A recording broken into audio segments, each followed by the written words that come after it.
Yes! Welcome back to another episode of Top 4 Podcast. I'm your host for this evening. My name is Oscar. I'm joined by an Arsenal fan, Generous Dave. Talk to me. Thank you, Arsenal, for not ruining my weekend. Thank you. We applaud you. Well done. Let's continue. Let's go. I'm also joined by another gentleman who seems to be searching for a new club. Ladies and gentlemen, Ernest, make some noise. I think I need to be given one of them spiritual titles, bro. Apostle, prophet, evangelist, one of them dons, bro. Because everything I've said has come to fruition. So welcome to the new and improved Manchester United. Bishop. This is who we are. I hear that, man. I hear that. We're going to get into Manchester United. But first of all, obviously, we're going to run some housekeeping. Ernest, I don't know what's going on, but your camera keeps coming in and out. I don't know if it's the connection or whatever, but we can sort that out. Big up Baraka in the comments. He says, big up you guys. I want to do some housekeeping quickly. Obviously, we love what you guys bring to the show on the live shows. So Monday, 8 p.m. every single Monday, we're going to be here on YouTube doing our thing on YouTube. However, we got extra content coming for you guys this year. Yeah, extra content. So right now on the YouTube channel, there is another video which is called Top 4 Podcast Extra Time, which is another feature that we're adding this season, which is us recording videos in a live studio. So we've got a studio now where we're recording videos, all of us in the same room together, doing debates about certain topics. I think the first one is will Conte win a title at Tottenham? Will he win a trophy while he's there? So after this video is done, please go and watch that. Go and like it. Go and share it. Go and retweet it. We're going to be giving you videos in studio now. That's going to be a part of the weekly offering. And also, the TikTok situation is up and running too. So we're on TikTok. You already know the vibe. The socials at Top 4 Podcast everywhere. Twitter, Instagram, TikTok. Find us everywhere. This year, we're just trying to give you guys hella content. So as well as that Monday, 8 p.m., we're going to be here every single time. And then we're going to be adding more and more and more. And if you're wondering, the boys are on the way. Robin's going to be here a little bit later on. We're going to grill him for about Manchester United. Arsenal, Peter's going to be here later on too. So they're just making their way. But let me get some of your comments, because that's what the Mondays are all about. Your comments, innit? Shout out to Assad. He says, "Well, going for the Dutch Max Branning." These man thought he would. Oh, these man thought everything would change. To be fair, I thought more would change than what I saw on the weekend. But shout out to David. He says, "Dave, big up Top 4. Big up Endo." He says, "Hello, Ernest. Talk to me, man. Walk on for your boys." Wow. C1 London says, "Big up the panel. Same panel. Ernest looks disgusted because of his team." Of course, man. Of course. Man United. It wouldn't be Man United if they weren't letting down Ernest, would it? Lastly, Endo says, "In 2 weeks, Monday night, Manchester United versus Liverpool. Are you doing a live show?" Boss like Endo, if it's Monday and it's 8 p.m., then we're live. That's how it rolls. That's normal settings. That's the steez. So, yeah, I'm going to be here. And obviously, we'll have the gang watching the show. So you can join us. We'll watch that one together. And then Baraka says, big up the Dutch Fugazi or Fugazi, however you want to pronounce that word. Ernest, talk to me about the Dutch Fugazi. Manchester United 1, Brighton 2, Old Trafford, Pascal Grosch and Graham Potter went up north and moved to the Mandem. What's going on? Man said Arthur back. What kind of? Bruv, the thing is, yeah, we are hopelessly, hilariously, prepared. It's not even funny how bad we are. Again, everyone's now telling me what I told them at the beginning of summer. I said Rangnick was right. You lot had high expectations for a manager. Do you remember I said on this podcast, I said, what do people want a manager to do in 6 months? I don't understand what people want a manager to do. When Hiddink was at Chelsea, they finished 10th. Let's not sit here and act like when you come for 6 months, you're meant to pull up trees, bro. The TUchels of this world are rarities. what's his name? Who also went to Chelsea and did 6 months? Di Matteo Benitez. went there, and if you take the trophies aside, where did they finish in the league? Do you see what I'm saying? So when managers come in, let's look at what they're supposed to do in 6 months, and let's look at the team they had. Manchester United from January 2022 to now has been one of the worst teams in world football, easily one of the worst teams. Where do I start? There were about 6 mistakes in that second goal. Do you see what I'm saying? Like when you think of like how things kick off, how goals are conceded at Old Trafford, especially, look at how things begin, and then look how it ends. It's not always one person's fault. Do you see what I'm saying? It's legit August catalogue 1998 catalog of errors. Catalog. You flip the page, there's more than one person that's made a mistake in there. But I'm going to start with the most obvious discussion. What's that? Ralph Rangnick said Manchester United need 10 new players. I said the same thing. When did he say this? Oh, Ralph. Ralph Rangnick said we need about 8 or 10 new players because I remember, we have about, like I said to you guys, in the season last year, 6 players are leaving for free.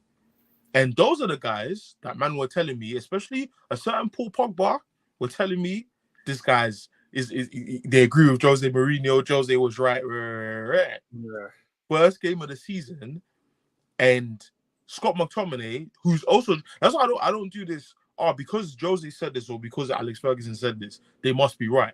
Alex Ferguson said that Scott McTominay should be playing for this Man United team, and Jose Mourinho like greenlit it. And now Scott McTominay is in his 6th year, starting 11 at Manchester United. Yeah. The guy completed 17 passes in 78 minutes. Like, when I tell you guys, he is a pathetic footballer. I saw Alice. I saw these stats flying about. Apparently, he had less touches. He had less completed passes than De Gea. Yes. He just didn't. Yes. How do you play in central midfield and not make over 25 passes? Because the truth is he's not a central midfielder. Oscar, I've been telling you for years, central midfield is our biggest problem. It's our biggest issue. It's even a bigger issue. Endo, I told these lot, I said, do not be shocked if by the beginning of the season, McTominay and Fred are starting in our midfield again.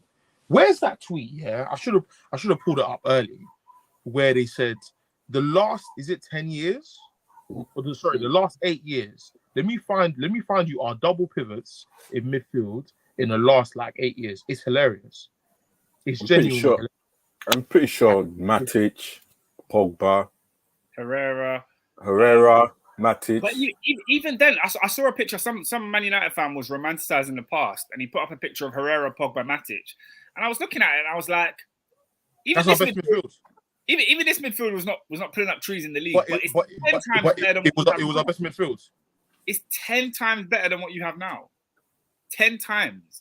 Like, these guys cannot string passes to get common passes. Like, I'm at a point, right, as a Chelsea fan, where I don't want my right back or my left back to not be able to put passes together. How on earth are you trying to continue when your central midfield can't even do that? 17 passes in a game. It's insane. It's actually insane. My number one issue in Man United, Maguire needs to dip. He needs to go. David, you know what's mad? He's not even our biggest issue. That's not the biggest issue. That's far from it. For me, it starts from the back, blood. Yeah, the back. I know what you mean. I know the midfield is bad. That's where it starts. I know the midfield is bad, but fam, my leader, bruv. Come on, bro.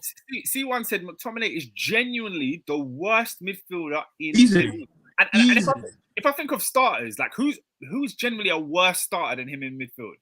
You can't think of one. I cannot. You cannot think. And the only reason I would say starters is because we haven't seen the other guys, so we don't even know. The players who aren't starting, we don't know how bad they are. Baraka said starting that refrigerator and McFred is criminal. Absolutely criminal. Who's the refrigerator? Scott I think the refrigerator is the refrigerator is Maguire, no? I assume that's what they call him. It should be Maguire. I can't find this tweet. But I can tell you off the top of my head, 2016, Pogba's first season, we had Fellaini and Pogba. Yeah. 2017-18, the year we finished second, we were playing. So basically you're looking at anything between between 2016 to now. You're looking at Pogba, Matic, Fellaini, Herrera. And then about 2018-19, you're looking at the introduction of Scott McTominay. And then Jose's third season to now is the beginning of McFred. So you're looking at 2018-19 season to 2022. This guy has been a consistent starter for us. He played more minutes than Fred and had less passes than Fred. Do you know how insane that is? This is not even like Fred came off for what, Ronaldo? And I'll be honest with you, I don't understand why Fred came off. That was wild to me too. Of the two, Fred wasn't great by any measurement of the word, but I keep telling you guys, Fred is not a number 6. I've been trying to tell the man he's not a 6. What the hell is he? An 8? Would he have been a world beater at 8 if we played him a different position? No, I don't think he would have been a world beater, but he presses high. And what happened was where Ten Hag got it wrong was, so David was saying that Eriksen was playing false 9. I felt like it was an interchange of him and Bruno in the first half. And then in the second half, Eriksen played in the 6. And we were better in possession with Eriksen playing 6. But I keep telling you guys, he's not a 6. First of all, the guy is tiny.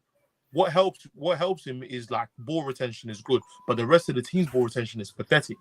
So we're still depleted in midfield. Honestly, I've got a question for you.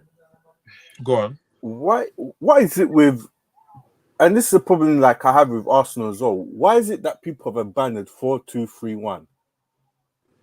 Why have they abandoned it?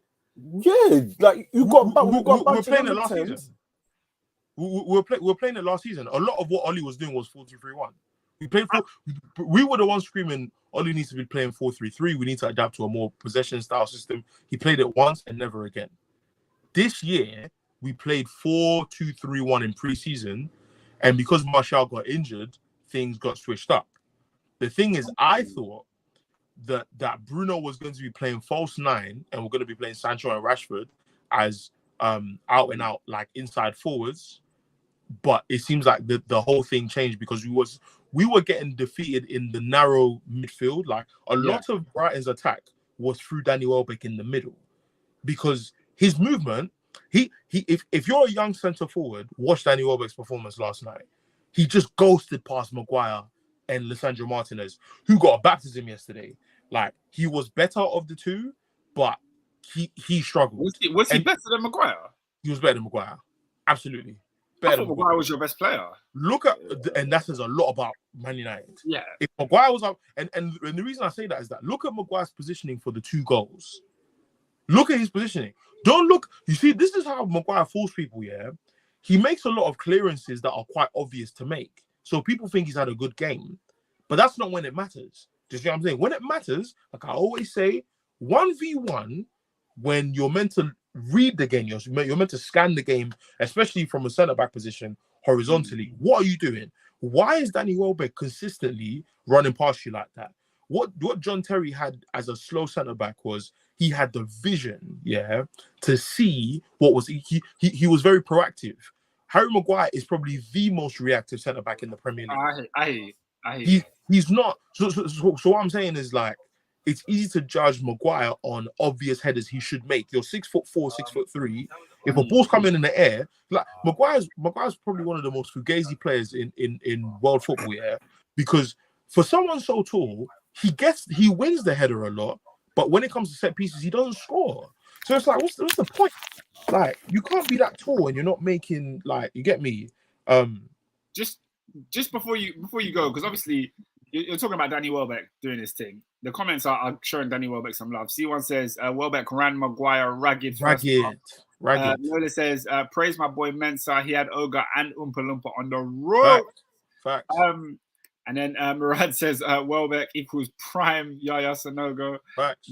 He's also out here saying Martinez is Manchester's mysterious. Hey, bro, if I you said, man, Boyaka 6-1. bro, if you're watching, if you watch Game of Thrones, yeah, they were killing Lissandro Martinez yesterday. They called him Lissandro Lannister. I was dying. I was like, nah, you lot are rude, man. People are They said, ready to crucify this guy. bro, Look, they called him the Argentinian Hornswoggle. Hornswoggle. How tall is he? He's 5'9". So he's not that short. But you see, the thing is, I'll be honest, yeah. I'll be honest, yeah. His height wasn't my issue in a sense, because I think if we signed him in like 2013, I would have been like, okay, now we're pissed. But now a lot of the football's on the floor. But what I saw was the baptism was the pace of the game in England as opposed to Europe and the Dutch league is different. That Graham Potter, the reason I said to Peter, I think it was on the podcast, if Ollie goes today, I'm taking. It seems like Harry Maguire has poor position every time he's in a 1v. He can't. He cannot read the game. He cannot read the game. So you're seeing that Lissandro Martinez's biggest issue, Argentina has Bulla. Bro, they were killing him yesterday. They're cooking him for his height as well. Assad said he's not that short for an average man, but for a centre back, he's tiny. He's tiny, yeah. And the thing is, I think so for the first 10 minutes, I think we were all right. For the first 10 minutes, we were all right. I think from about the 20th minute, Brighton said, "Okay, we're just gonna press you lot high." Moises Caicedo, who was, by the way, an Ollie target. Yeah, he was the first defensive midfielder Ollie was after. Yeah. I've been waxing lyrical about him. He was the best player on the pitch, right? Last season, when they played, Brighton played a team and we watched it at my workplace, and it wasn't a big team and they beat them 2-0. And I was looking at this guy with Basuma and I said, you know what, he's cold, you know. He's got low center of gravity, he's agile, he's fast. And for me, I feel like I think they got him on a steal. Like they got him for small peas. But the truth is this: Brighton were pressing us so narrow that it was amazing. Like it's amazing how easy it is to press against us. And for me, again, Graham Potter, for me, like I remember Peter was saying, he's not sure. This guy is the real deal. He's a sick coach, and he's doing it with players that a lot of us would look at as leftovers. Adam Lallana, Danny Welbeck. Just you know what I'm saying. Cucurella left what was it, Betis or Sociedad? And they're looking at him thinking the guy in 1 year made a 62 million pound move to a huge European giant. No, but in one season. Can we talk about like the structure of scouting to coaching to playing to implementation, facts, and how it makes a clear difference? Look at Brighton. The fact that they've sold Basuma for 50 million, they've brought in Cucurella, sold him in 1 year for 60 plus. Yeah. Facts. If they wanted to sell Lamptey, he's in the same price. It's calm. Do you know what I'm saying? Like, and they will find another one. That's the guarantee. Like, they will find another one. It's top. Like I admire the Brighton method so much. That's why I keep banging on about this guy Dan Ashworth, who was at Brighton and he was there for like 6-7 years. He goes to Newcastle. Yes. So as soon as Newcastle got money, they said bring Dan Ashworth here. He's the one that's going to direct all of this Saudi money that's coming into Newcastle United right now. It's going straight through him. So and he was actually one of the technical directors at England. Before Brighton, back in the day, and he was one of the people that switched up the way that England play. So when they won the Youth World Cup with Sancho and Foden and Hudson-Odoi and all these players, Emil Smith-Rowe, he was part of the overseeing of the youth development. It's his eye, essentially. Yeah. So this guy is a mate, like he's a major move maker. So he set the culture at Brighton. I remember watching a documentary. It wasn't like a documentary, it was like a BT Sport short where they were doing an in-depth on Graham Potter. And they were talking about, why has it gone so well for you at Brighton? Remember, Brighton are this small club who have become an established Premier League side. Like, when I was growing up in the 90s, early 2000s, I didn't want to hear no Brighton. I didn't know nothing about Brighton and football. Now they're an established Premier League team. And that's all thanks to, Dan Ashworth and what Graham Potter's been able to do. And the organisation as a whole. That's exactly what Graham Potter was saying in this program that I'm talking about.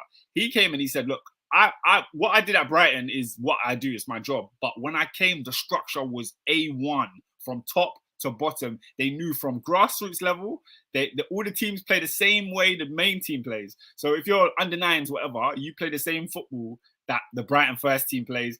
It's coached straight through. You know what I mean? Another player, Ben White, they sold for 50 million. And not like they keep churning out talent. And now they've brought in on loan Levi Colwill, who made his debut yesterday against Man United. And it won't be long before we're saying, look, this is another great player. And I think, they're becoming what we thought Wolverhampton would be. Wolves? Well, did you think Wolves would be that? No, in the sense that Wolves got George Mendes to be essentially their co-owner. So he's not their co-owner. I'm just saying that as a joke because it's Lisbon, bro. That club is Lisbon. Yeah. So because you look at like today they've made a signing. Is it Guedes? Guedes is like a football manager career mode legend. You see what I'm saying?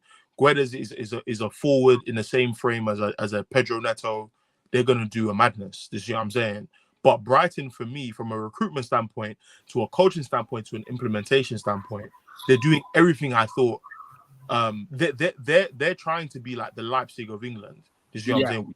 We buy low, we buy quality, we buy it low, we sell high. You see what I'm saying? And the conveyor belt will keep going. The only thing that I don't know about Brighton is I remember there was a lot of talk about Graham Potter getting the Tottenham job or a bigger job. Like you mentioned him for the United job. And I'm thinking the only issue I see with Brighton is that he hasn't actually done anything other than make them an established Premier League side. Like, but he doesn't seem to have the pressure to win or to achieve. And I think I don't think he should. But I think like if he moved to an Aston Villa or an Everton, that's a step up. And I think it would be better for his development. If he went to a top 6 club, the crippling desire to win at all costs, I don't think it would serve him well. No, I agree with you. I just think he needs to go to the best possible club. And I don't think that's necessarily even in England. I think he should go to a Leipzig. I think he should try and go to Atlanta. I think he should try and go to a Borussia Dortmund. I don't think he should stay here because in England we have a very bad culture when it comes to giving we impose a lot of pressure because the league is highly visible to the top 6 clubs. We pedestalize winning for the top 6 more 100%. Than we do football development at mid-table level and at the bottom 10. And so everything points to, can these teams, get to the Sky Sports journalist was asking the Brighton players bare dumb questions. What's the plan for this year? Is it Europe? And it's like, no, like these guys are the minnows. They're not gonna be doing much. But can we, for once, not make it about what a club's aspirations are and just look at progress organically? Because Brighton are doing very well. Like even Lola's saying they finished 9th. Bruv, they haven't had a striker ever. They've never had a striker. You see what I'm saying? Neil Maupay, he pops up every two years and scores against Arsenal, and everyone forgets that he's not a striker. The guy is just doing his thing. Danny Welbeck put in a good centre forward performance, but he didn't score, and he's not going to score much. You see what I'm saying? I really, before Greenwood's issue, I said to my boys, I really want him to go to Brighton, play 30 games in a season, and see how his game develops. That's what see me as a United fan. Those are the things I care about. The league title is a much bigger climb than people give it respect for. 100%.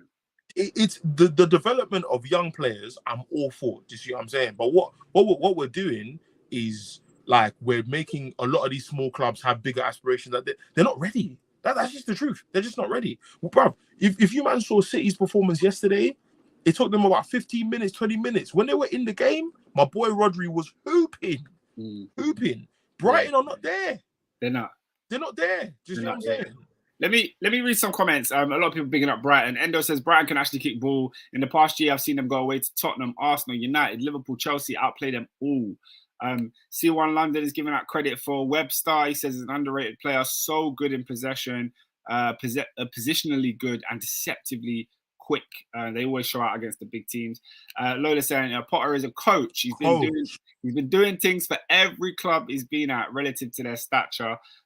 This is what you want. This is what you want in your club, man. This is what we all want. That being said, I think he'd get the respect he deserves abroad. I still want him for Arsenal, but oh well. So Anis, you're saying Potter for United. Lola's saying Potter for Arsenal. I said it last year when Ollie was here. I said I want Graham Potter.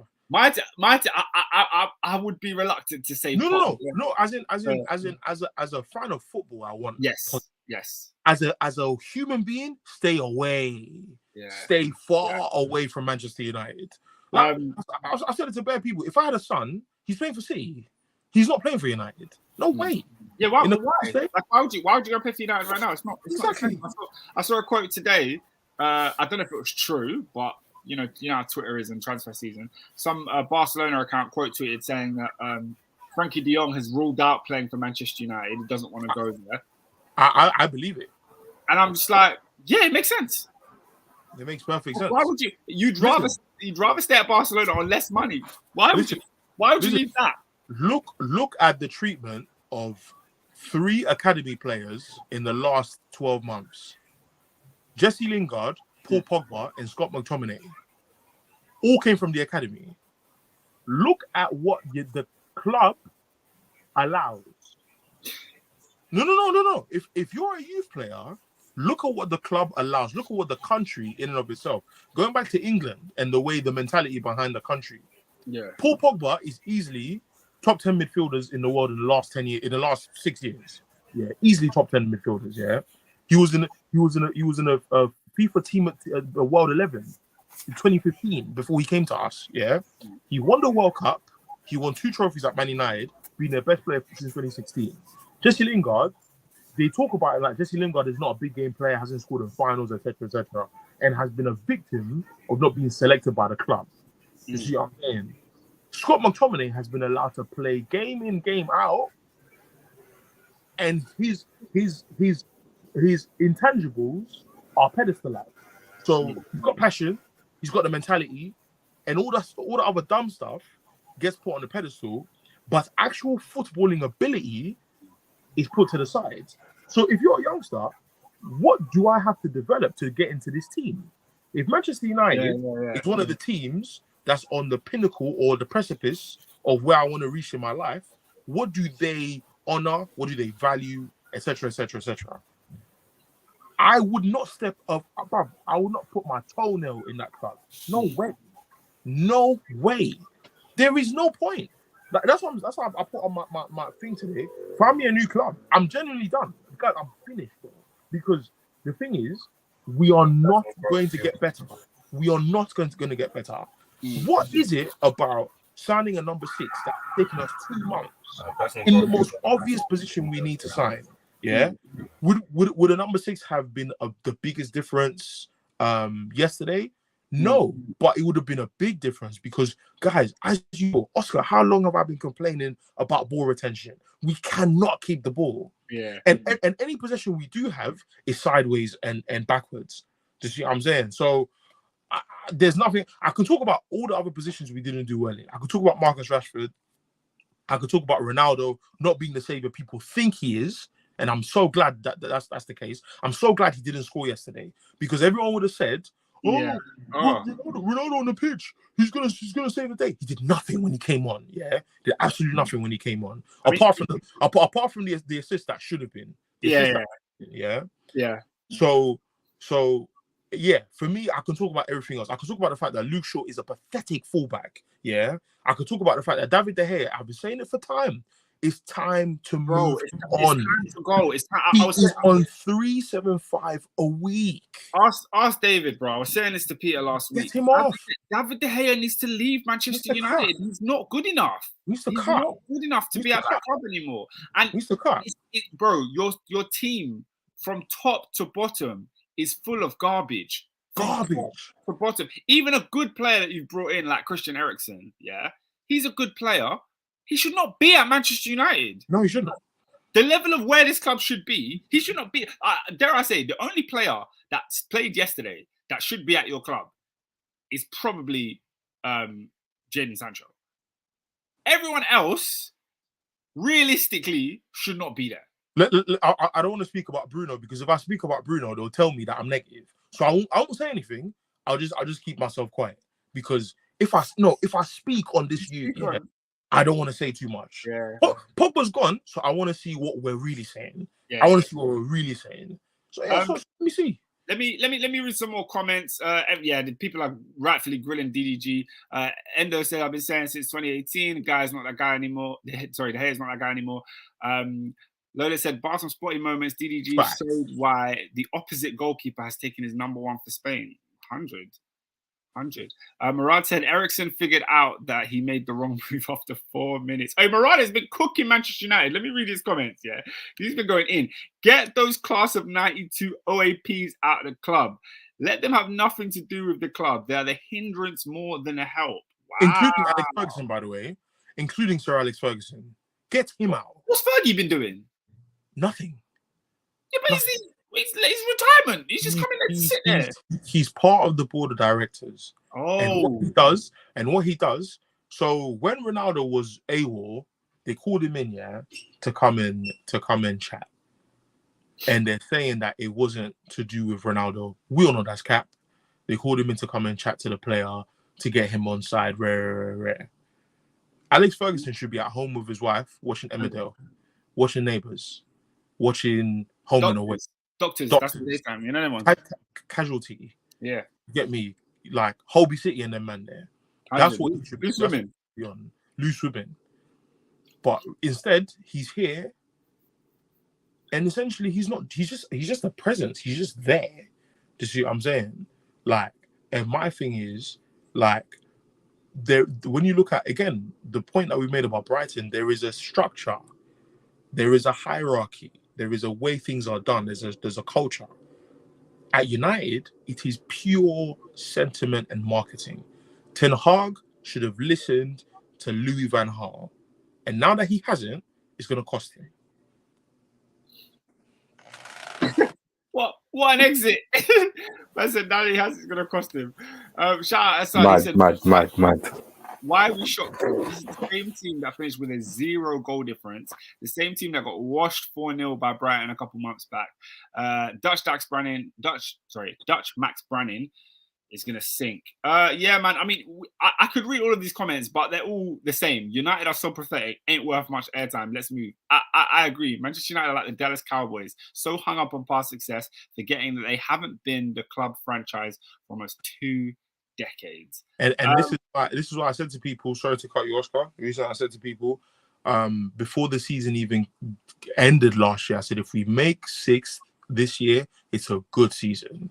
100. It's a good season, and now people are starting to see why. Yeah. Wow. Erik ten Hag has his work cut out. Ernest, any more on United before we move on? One thing, I need to respect my man. My man looking at here like he's got a Kanzu on, bro. So big up Ten Hag. Hey, Erik ten Hag with the Kanzu. And for those that don't know, just do a quick Google, type in Kanzu, Kanzu. It's Ugandan dress wear. And honestly, I don't know why Erik ten Hag rocks up to games wearing this, but shout out to him. He's rocking the Kanzu. Shout out to him, bro.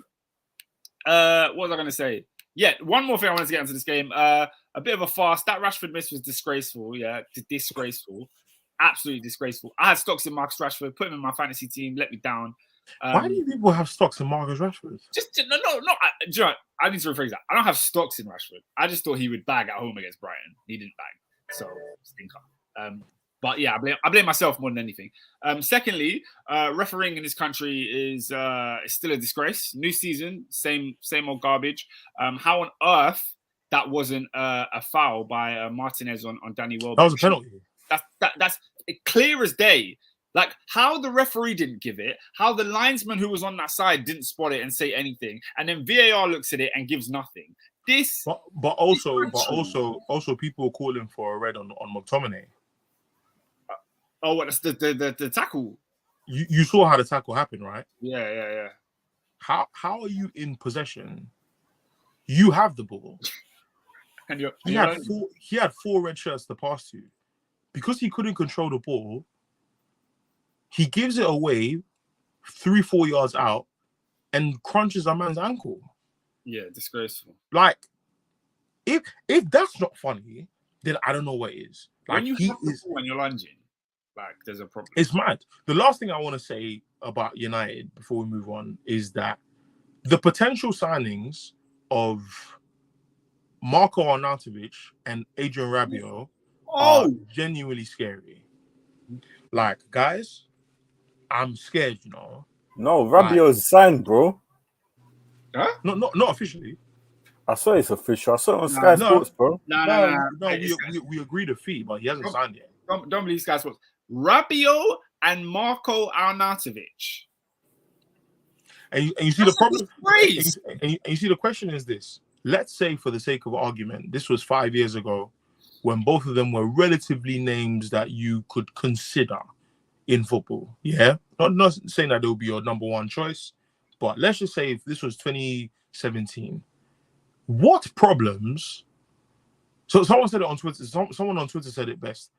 If Arnautovic is the answer, what's the question? And this is what people need to understand. Yeah, I know Ten Hag likes his big man up top, which is why we're going for Sesko, etc., etc. He's going for Arnautovic because apparently that's a player he's coached before. Cool. Honest. He couldn't start for West Ham. He could start for West Ham. Number two, I think there's been like rumors of racism. Like he's done some like because I think he's Albanian or something like or Kosovan. And like, yeah, I'm not sure. I'm not sure. Thing is, why are we sticking to players that are not leading us to compete? Like they are not the answer to compete to the next level. So if I look around me and I look at Chelsea, I look at Arsenal, I look at Spurs, I look at West Ham, I look at Leicester. Like, what are the strikers that take us to the next level? And to me, I don't even think we should be looking at strikers. If you ask me, yeah. The striker market is crazy out there. The striker market is crazy, but it's not our priority. No. If I can see 6 games, 5-6 games of Maguire or whoever the centre back is, of consistent, easy ball playing, no nervous ball playing at the back, no forcing yourself into mistake.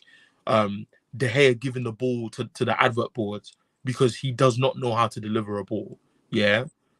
If I see less of that, then we can think about a striker. But until we learn how to keep possession in a positive manner, I was watching Chelsea at Goodison the other day. Yeah, didn't even have Kovacic on the pitch, and things were looking better on their end. I looked at Iwobi's performance on Saturday. Do you see what I'm saying? I'm like, this guy's not even a central midfielder. But the build up from the back, like, it's not rocket science. United are making very simple of it. Like Ragnick said, looking at the problems, it's very clear what the problems are. But it seems like we don't want to solve them. And I'm okay with that as long as I'm not a supporter anymore. I'm very okay with that. Because it's very clear we don't want to win. We do not want to win. This year, you signed Eriksen, you signed Lisandro Martinez, and you signed Malacia. 2 unknowns, 1 OAP who has a heart issue. Good player. I'm all for the Eriksen signing. But who are the genuine game changers? Who are the ones who are the beginning of the new era? Is it just the manager? Boy, I don't know. Yeah, I mean, it's definitely a long season ahead. We're going to be talking about Manchester United a lot. Next weekend, 5:30 kickoff on a Saturday, Brentford away. That's just... Baraka said we might as well go for Bakayoko at this point. Why not?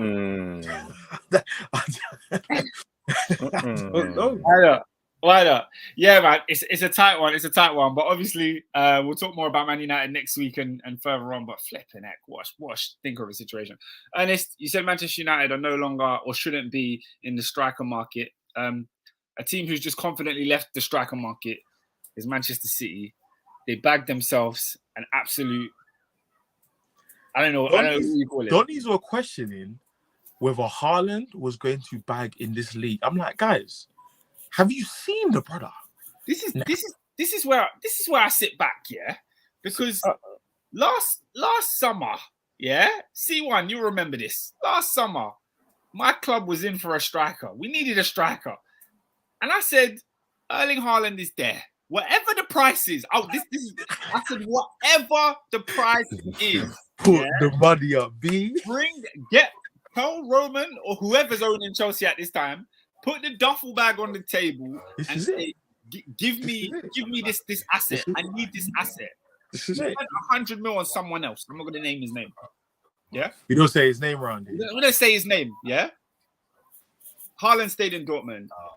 12 months later, Pep Guardiola wins a league title, by the way. Wins a league title and says, bring me Erling Haaland.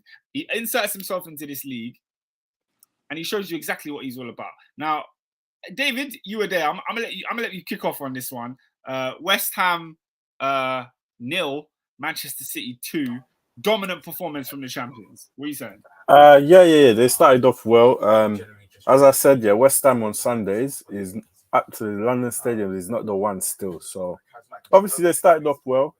Had a couple of chances. I do apologize. My brother's talking very loud, bro. Hey, big man. Know yourself, Brad. Right, yeah. What is it? Yeah, they started off. West Ham had a couple chances. Fabianski goes off, and then Areola, whatever his name, decides to give away a stupid penalty, but no attempt at the ball, bro. And up steps my man, just bang down the right. Cool as you like. No dilly, no dally, bro. Man said, I've introduced myself, bro. And yeah, so West Ham had to come out. They didn't really create too many chances in the second half, and yeah, once you give City space, it's a wrap. And Haaland's got the pace to get in behind you, and man just buried it. I saw it. I was just like, ooh, he's through, guys. I saw that bad boy on CCTV, and then he just tucked it away, bro. Game done.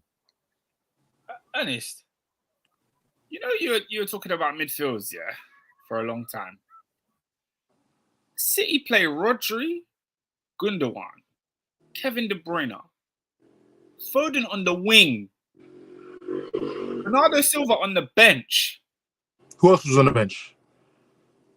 Who else was on the bench? Mahrez. Riyad Mahrez, yeah? Flipping Grealish on the wing.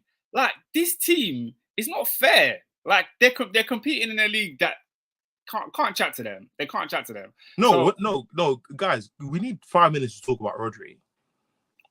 No, you remember when I told you this guy was the best player in the league last season, yeah? Yeah, you did. The guy is a baller. Oh my gosh. He's too cold. You see in the 6, OVO gang. This guy is different class.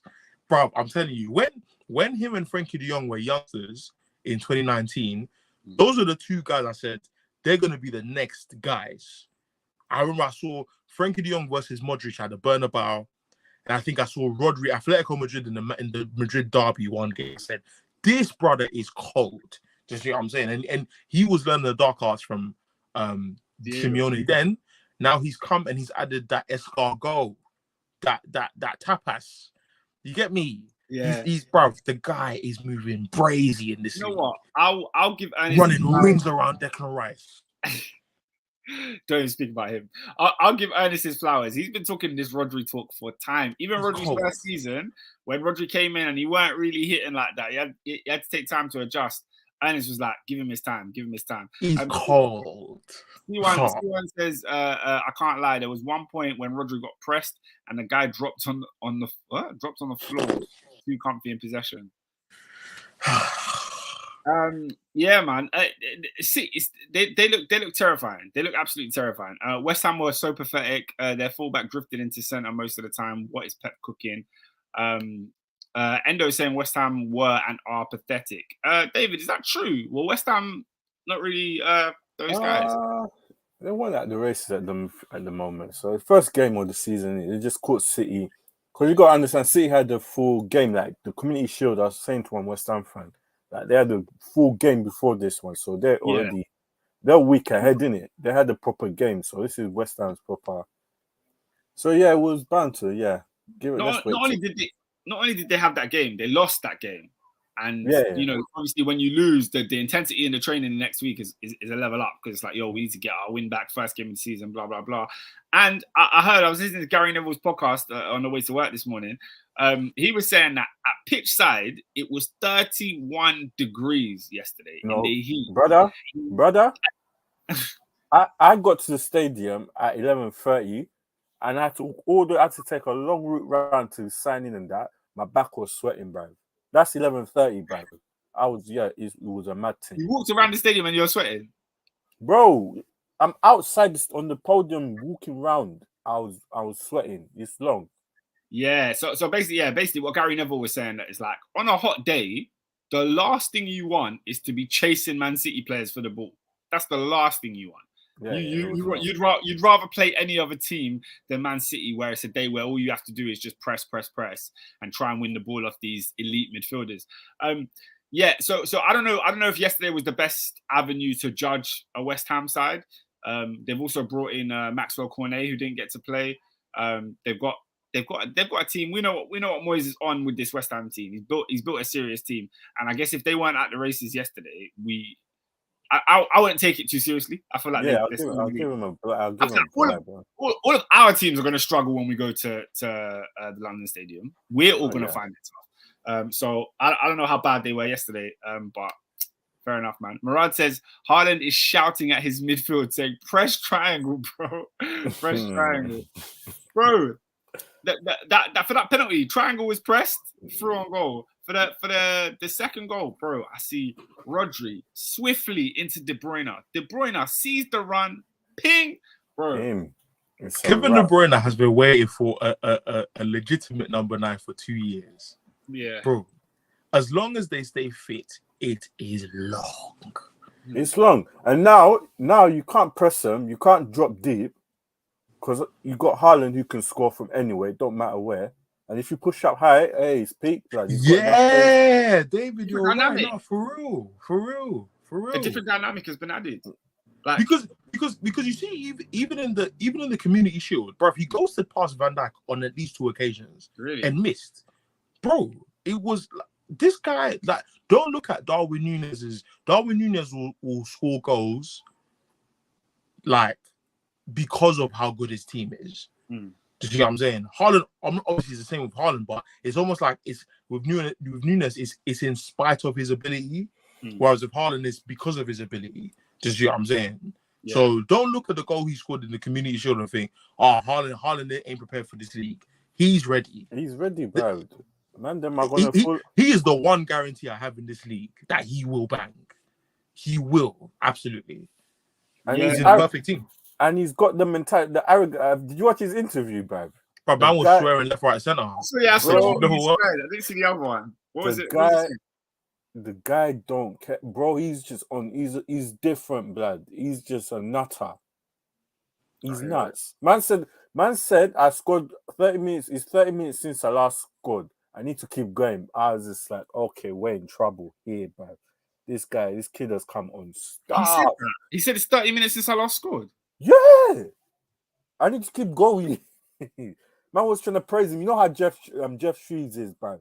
Man wasn't having it, blood. He said nothing. Man, it might be over, man. It might be over.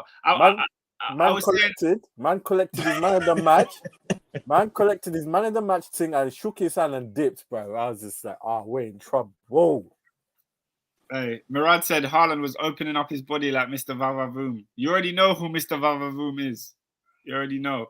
I'm not gonna lie. The angling of his body for the second goal was just. You knew he scored. You just know he's scoring. The left foot placement, like he's a machine, man. He's a machine. Endo says they have Bournemouth at home next. Everybody put KDB and Haaland in your FPL. They're gonna feast.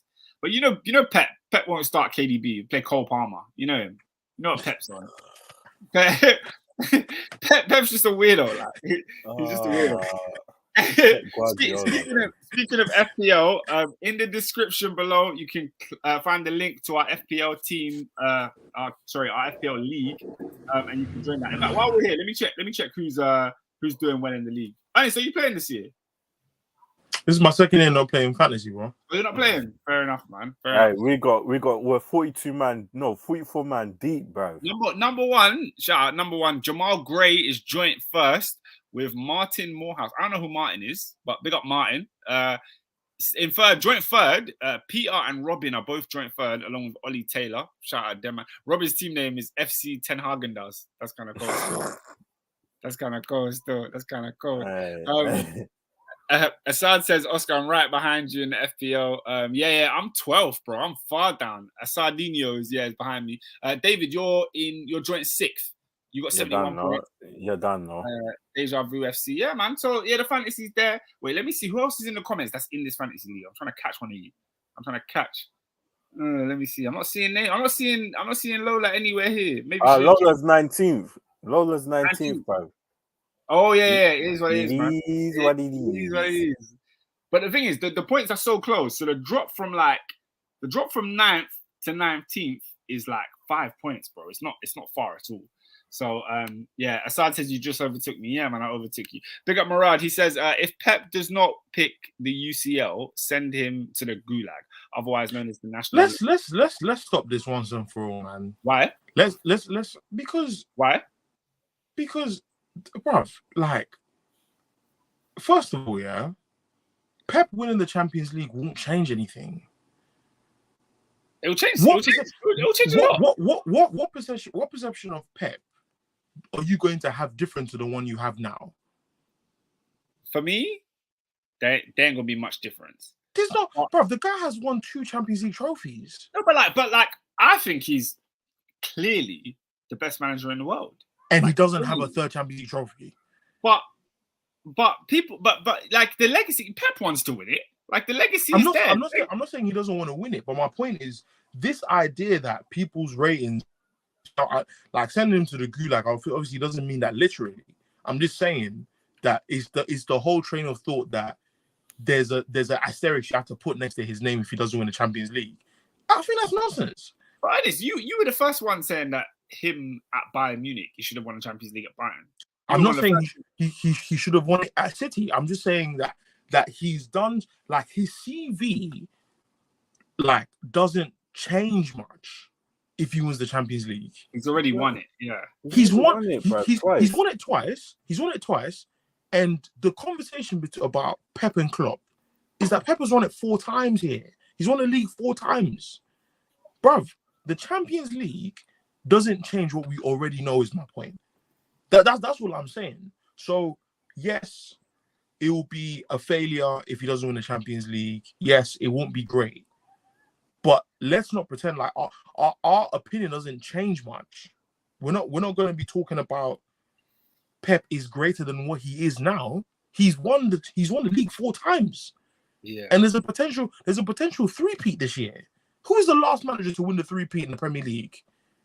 Ferguson, bro. Yes. So if he wins the league this year and doesn't go to the Champions League final and doesn't win it, yes, it's a failure because Pep is better than that. But how much of your opinion changes? Not much. No, Ferguson only won it twice, bro. But I think the issue here is people. I think everybody kind of knows that Pep Guardiola is one of the greatest to ever play this game. Like he's one of the greatest managers to ever do it. And I think when you look at other managers, the fact that there's some managers that have more, it's like if you're better, then why don't you have more? Like no, but then how many league titles do they have? Why don't you? No, but like for example, Ancelotti has more Champions Leagues. How many Jose has more Champions Leagues. If someone says to me Ancelotti's better than Pep, I'm not arguing. Yeah. But if Pep wins the Champions Leagues, then there would be no conversation. No, but I'm saying that there's going to be a conversation regardless because Ancelotti wins the league title wherever he goes. Okay. And then he's won what 4 or 5 Champions League titles. So my point is, the opinion you have on Pep doesn't change much. Let me read Murad's comments because I think he disagrees with you, Ernest. He's saying it's not about him winning it; it's about how much more does he need to win it again. You can see that he's doing all he can to do it, but it's not working. Actually, his CV begins to look hazy. No UCL at a club who always wins their Farmers League. No UCL. So is this league the Farmers League now? No. He's talking about Bundesliga because then he goes on to say no UCL at a club who have always given him what he wants. So he's saying you had the Farmers League where the league was kind of a formality and then you didn't win the UCL. Now you've come to England, you've made the league a formality because you're so good. And then they've given you all you want in the transfer window. You still haven't won the Champions League. Yeah, but Oscar, we can't say that. Okay, let's say two out of the 4 that he's won. It's been by a couple of points to Liverpool. Like, you can't... Bro, that's not... Winning the Premier League with 90-plus points is not easy, bro. No one's saying it's easy. And then on top, man, it's tough, man. Yeah, no, man. Listen. I'm saying what Murad is saying in terms of the facts that he's saying is that the context to which Pep is expected to win the Champions League is justified. I'm not disagreeing with that.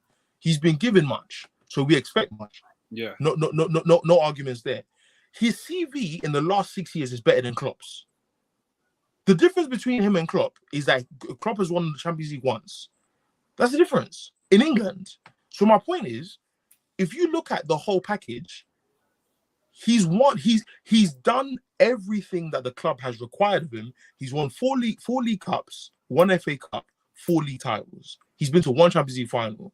So if we're saying he's been given everything that he wants, look at what he's done with everything that he wants. With getting everything that he wants. So my point is, yes, it's a failure if he doesn't win the Champions League because he's better than not winning the Champions League. But my point is, if his record is, if our rating of him is a 10, does it go down less than 8 out of 10? I don't think it does. No, I don't think it does. And that's what I'm like, how relevant is it when you look at his peers? How many men have won 2 Champions Leagues?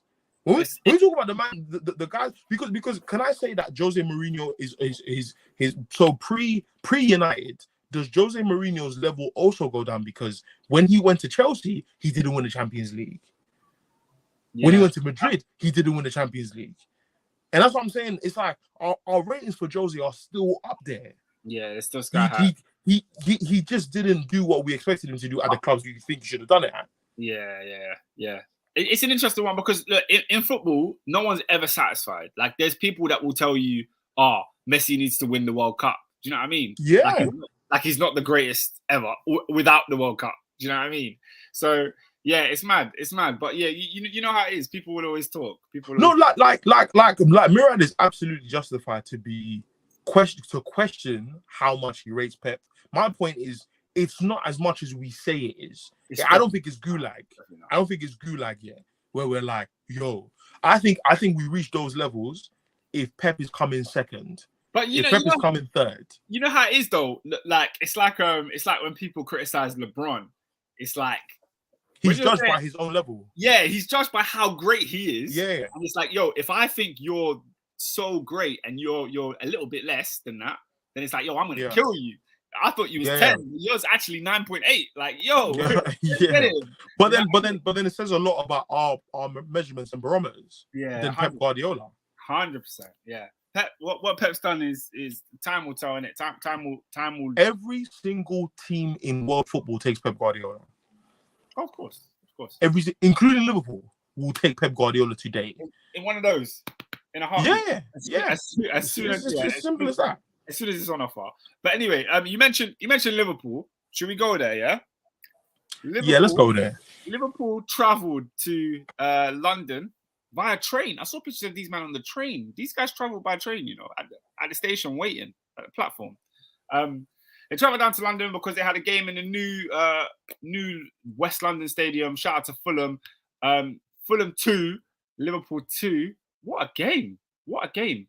Endo says, Oscar, please leave us alone. I can't be asked. I'm here not to leave you alone, to discuss the fact that Alexander Mitrovic came into the Premier League, the league where people tell him he couldn't score, after slapping up the Championship. He comes to the Premier League now, and yeah, man, he laid the smack down on Liverpool too, man. Fantastic game of football. Probably the best game of the weekend. Great game. Best game of the weekend to watch. Fulham look like they're not here to play around. They came, they played ball, they took the game to Liverpool, and they scored twice. David, what were your thoughts? Hey, Trent got dunked on, bruv. Oh no! Oh, David, are we allowed to speak about Trent? Dunk. Yeah. Oh, Adrian's not here. We can go all the way. Are we allowed? Yeah, we're allowed, bruv. Okay. He got dunked on, bruv. Jeez, bruv. Mitrovic had him in the. It's mad because both Mitrovic goals. First of all, that dunk was supreme. Yeah. Hey, rewind. The whip on that ball. Fam, I was just about to get there, bro. The cross that came in at such a speed. I'm thinking the keeper's gonna get this. The whip was too fast. The wind was taking it back. I landed on Mitrovic's head, bro. Insane. Lola says Trent got dunked and drowned. Crazy. Baptism. Is that what we're saying? Yeah. Insane. Baraka says Trent at that far post. LOL. Endo said, Oscar, let's not do this. The last time we went to Craven Cottage and drew. Endo, don't do that. Endo, don't do that. Endo, we don't talk about Fulham and their form, bro. We're just talking about the one game. Don't let this one hurt you, bro. They play. Look, they came. They took the game to Liverpool, man. It is what it is. It is what it is. Lola says Mitrovic making VVD show nyash. Hey, Mitrovic came with that one fake, yeah. That little repertoire. I swear, when I kick ball, yeah, that's the only move I have in my repertoire, yeah. The little fake one way and kick the ball the other way. The defender falls for it. But I do crossovers in football. Hope for the contacts, man. Hope for the little flip flap. Hope for the contact. He hit with a hezzy. He bought it, man. He bought it. Hook, line, and sinker. Van Dijk bought it, and he's all smiling at the referee. But now pick up Mitrovic, though. Pick up Mitrovic. It's a big season for him because people try to rub him out. People try to rub him out. Endo says, "I'm just salty. Leave me alone." C1 says, "Oscar, you see my Twitter on Trent? It was cash money. I know C1, you be stealing tweets, but cash money, man. He posted a picture of Trent getting dunked on, and then an NBA photo of someone getting dunked on. I don't know what players it was. You can tell me, but it was insane. And we have a Fulham resident in the building that's gonna add some more to this conversation. Man, like Robinho's in the cut. What are you telling me? Hey, Robinho's got the Dutch United kit, you know. I have to represent. You always have to come through. For who? Who are you repping for? Because apparently United's going Dutch, and if we're not going Dutch, it has to be someone that's played in Dutch. Wow. What are we on, guys? What are we on? We're talking Liverpool. Liverpool versus Fulham. Obviously, they got dunked on. She was a stressful mania. Hey, Robin. Disclaimer: we're allowed to talk about Trent today. We're allowed to talk about Trent, of course. Oh, we're allowed to. Yeah, we're allowed to talk about Trent because he got humbled. He got humbled. Big up Sam Lewis.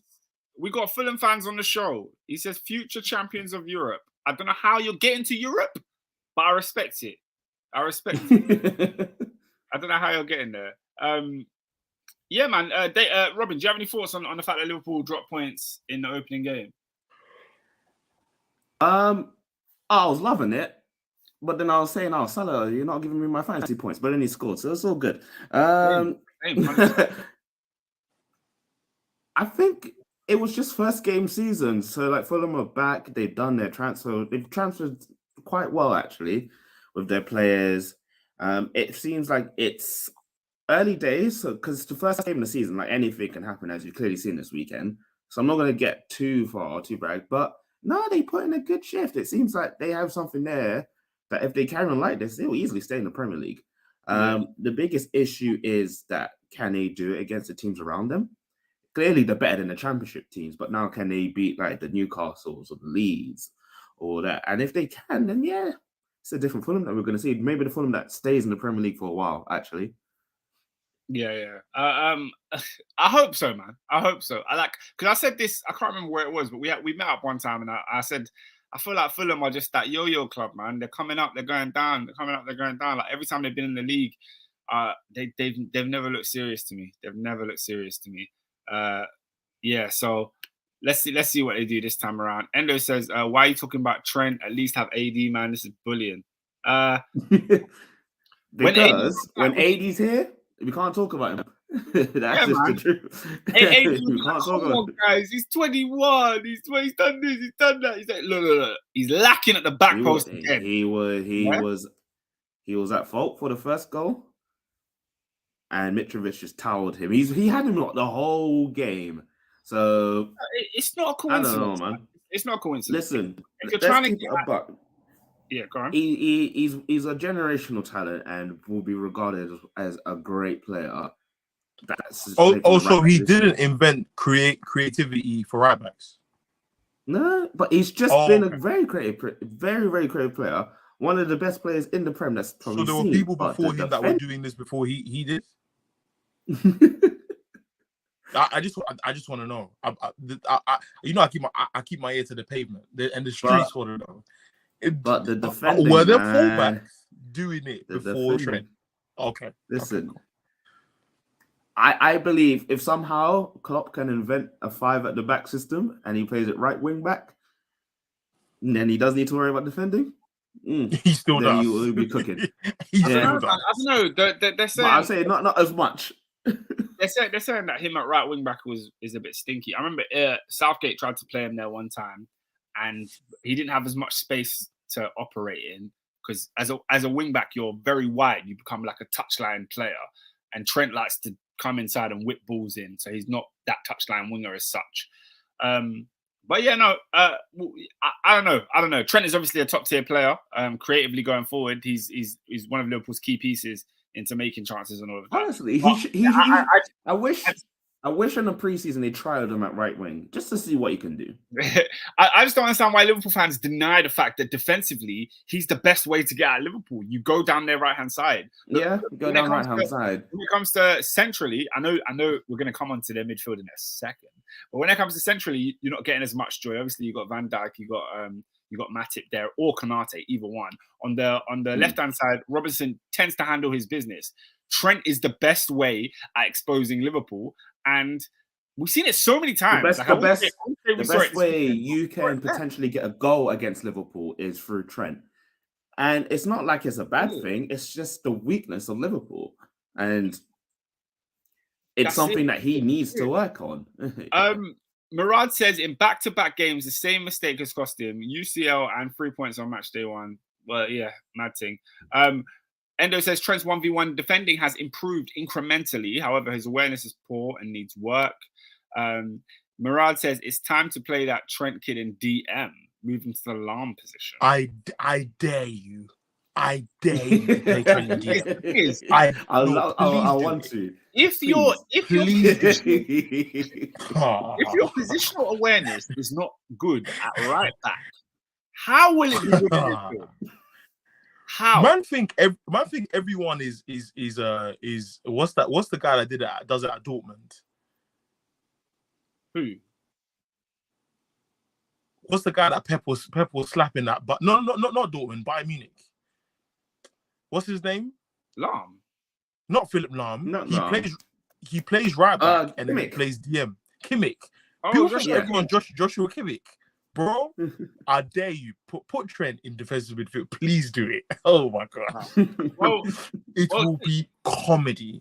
Please do it. Speaking of midfield, Liverpool also have midfield issues. Endo says, listen, Jordan Henderson is my guy, Liverpool legend. However, he needs to hold bench. Now Thiago is injured. We need a midfielder. Get me Barella now.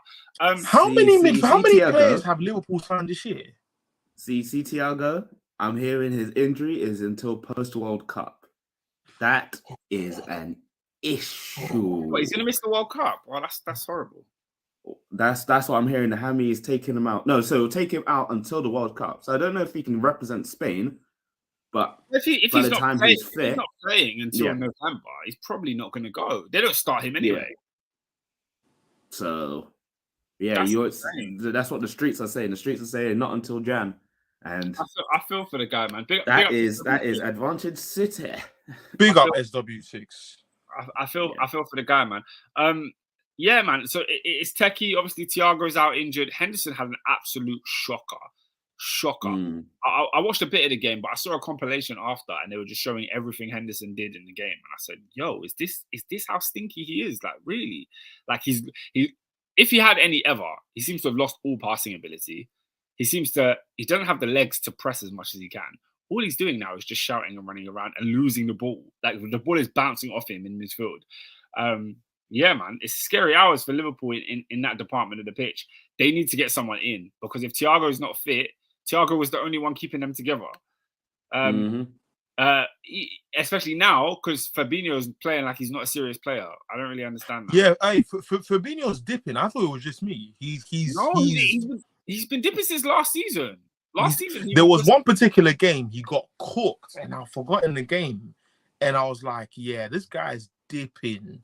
And it's mad because he was top 3 DMs in like world football at some point. He was, bro. I'm a big Fabinho fan. I was screaming, yo, this is the best DM in the league. I felt like he was the reason Liverpool won the league and all that. But still, bro. Murad says, does he still have those locks, them window wipers clearing his vision? Yeah, I'm assuming he's talking about Trent. Yeah. Endo, Jota, Thiago, Konate all injured. Big misses. I don't know how long was that Konate injury? We just need it for a couple more games. Because I think for a couple weeks, but personally, I still think Matip is better than Konate as of now. Like Oscar, you're spitting. Like, yeah, I still think Matip's the one. Like, I know Liverpool fans want Konate to be the guy, but I feel like Matip's still there. Assad said, I've been saying that Fabinho's been mid for a while. He's getting away with it. I think he is. But yeah, I mean, is it panic stations for Liverpool? Or are we... They need to sign. You know what it is? Do you know what it is?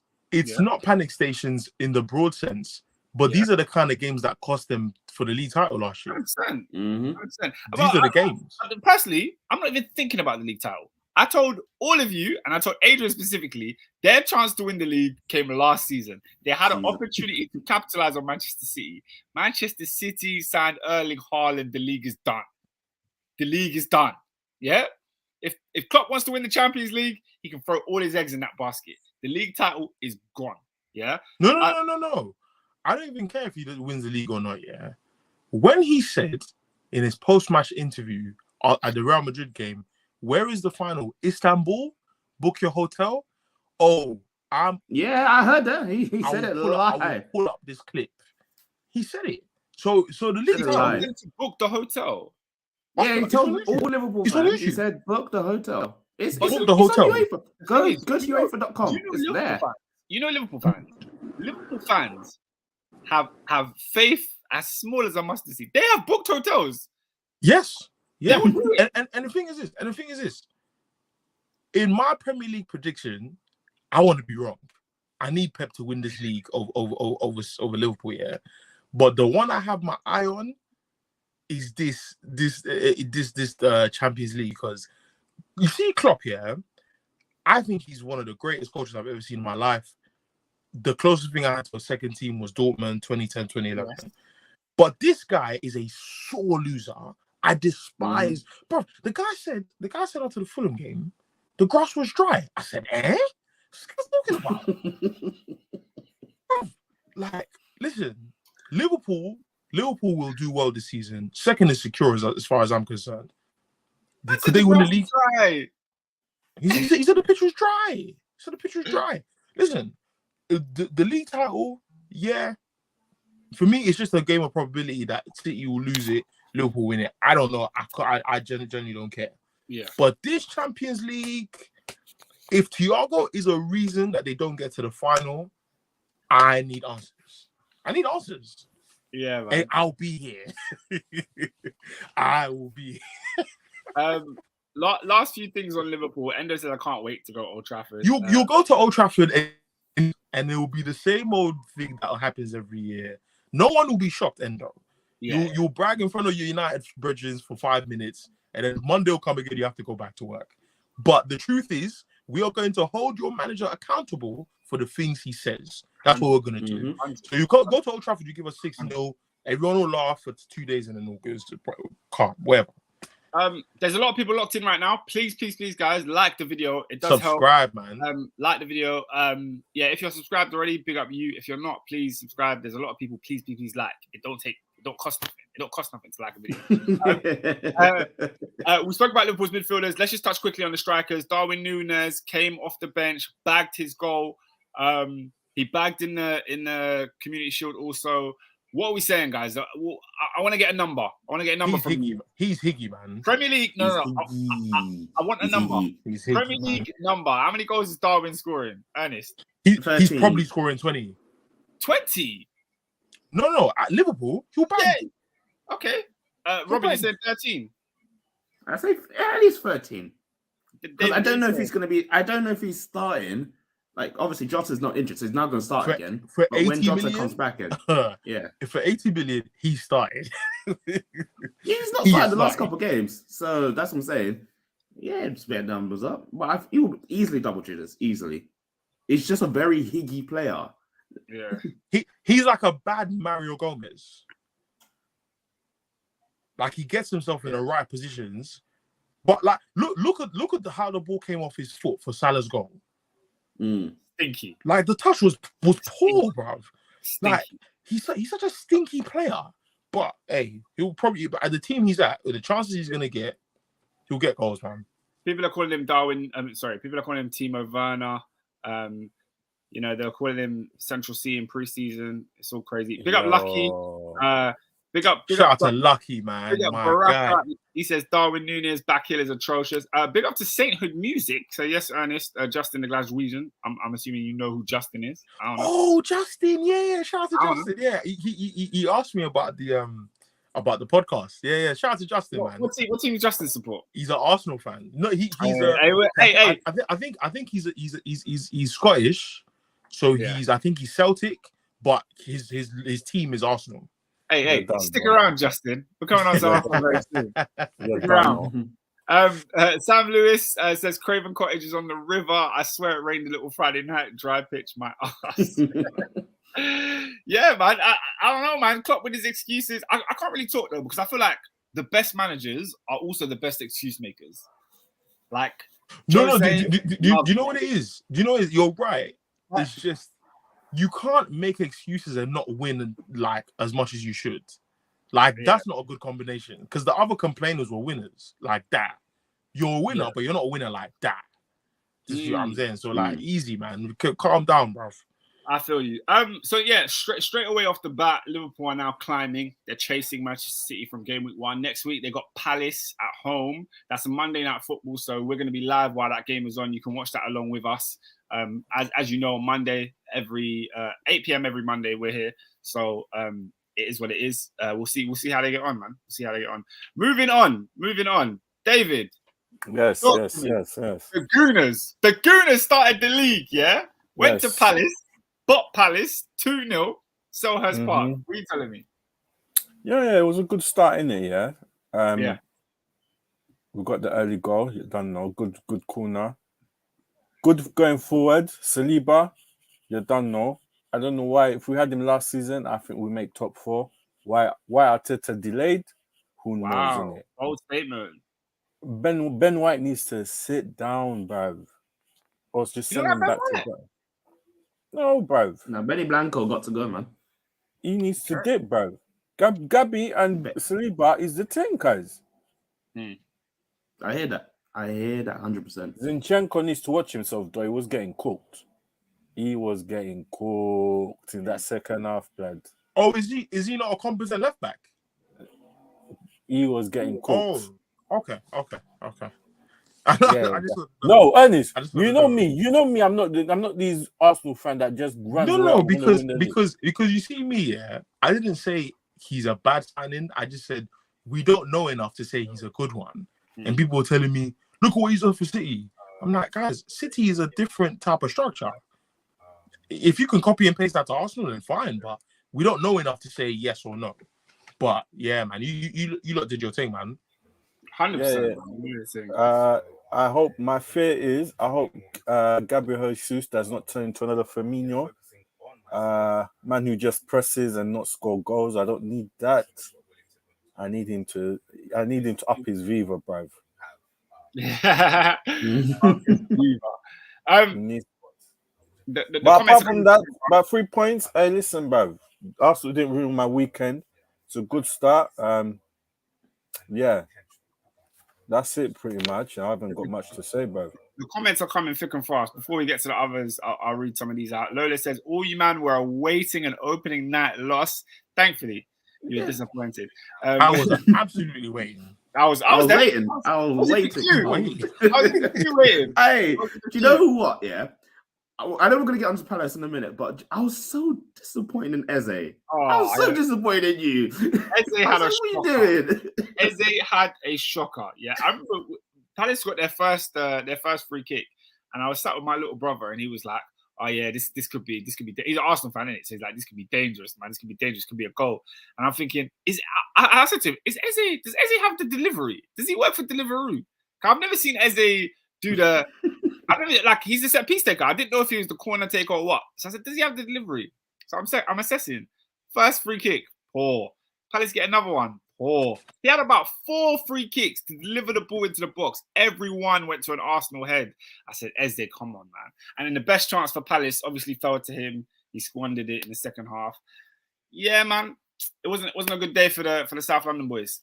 Oh yeah, another one. Ramsdale needs to pattern up, bruv. If there's nothing for you to do during the game, just relax, bruv. No need to bring pressure on. He wants to get involved, man. He wants to get involved, bruv. Relax, man. Bruv, he needs to lie, bruv. Let me go back to the comments. Endo said, Jesus looks incredible, by the way.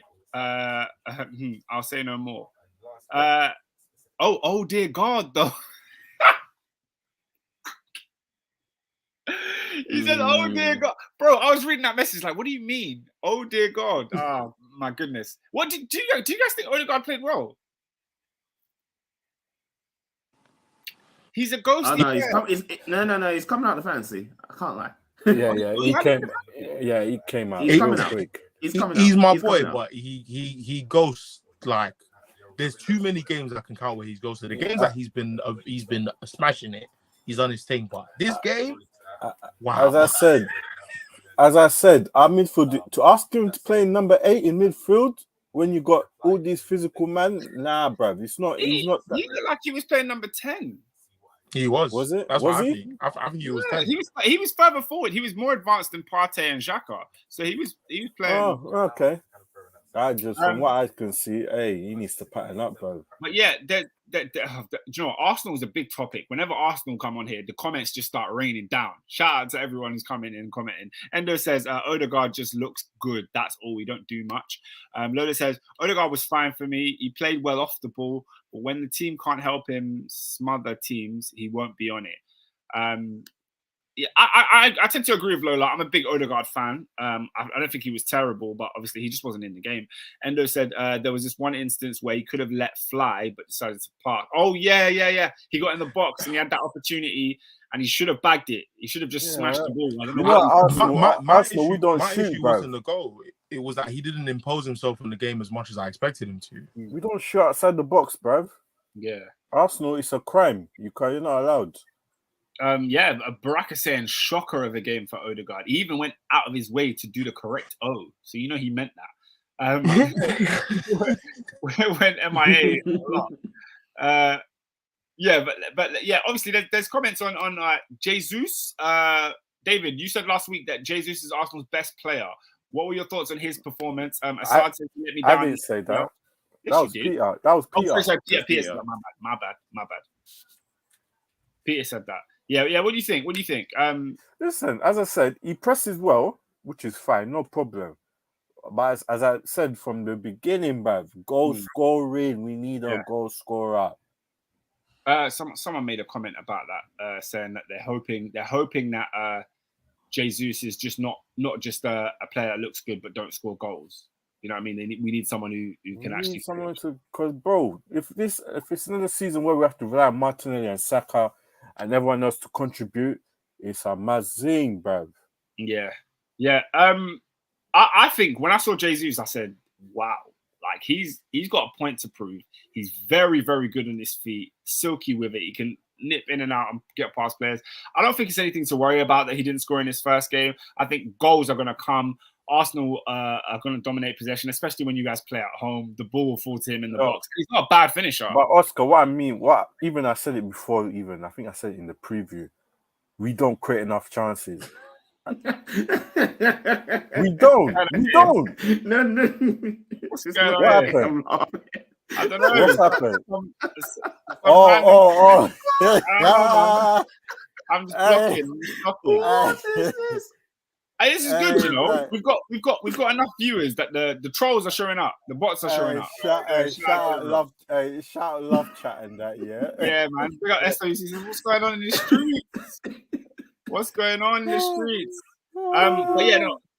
back onto Gabriel Jesus. Lola says, I fully see Jesus scoring a brace at home against the Foxes. Wow, a brace is brazy. Like, are you winning against the Foxes? Because I don't know about all that.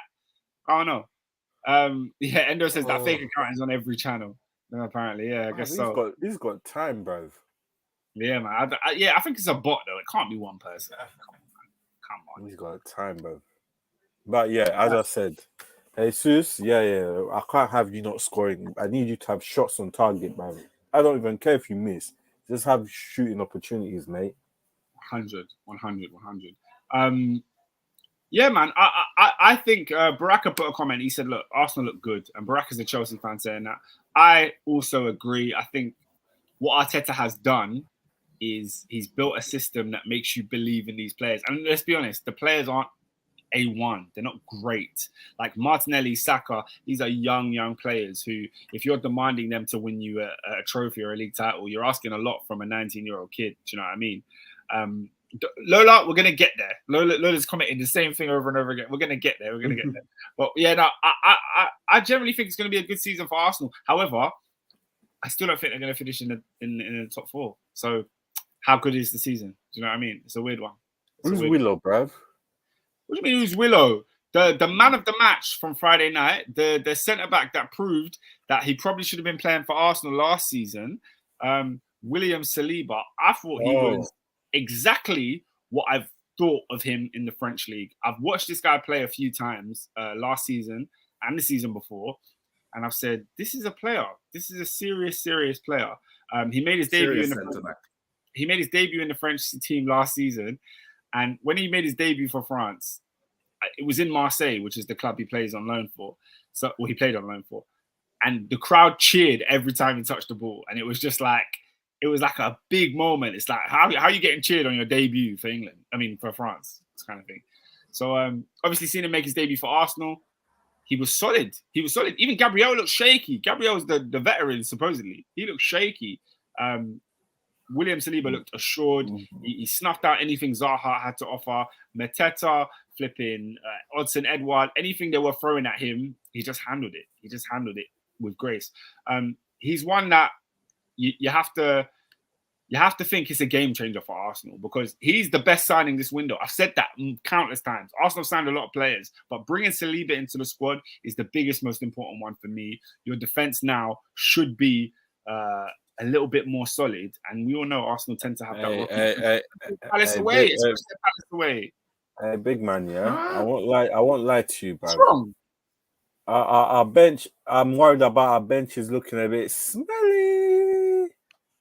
No, look, I'm talking about the back 4 that I saw. You know, no. Yeah. Our back 4, as I said, that back 4 minus Tomiyasu, and you can interchange between Zinchenko and Tony. That back 4, that back 4 is better than United's. That back 4 is better than Spurs.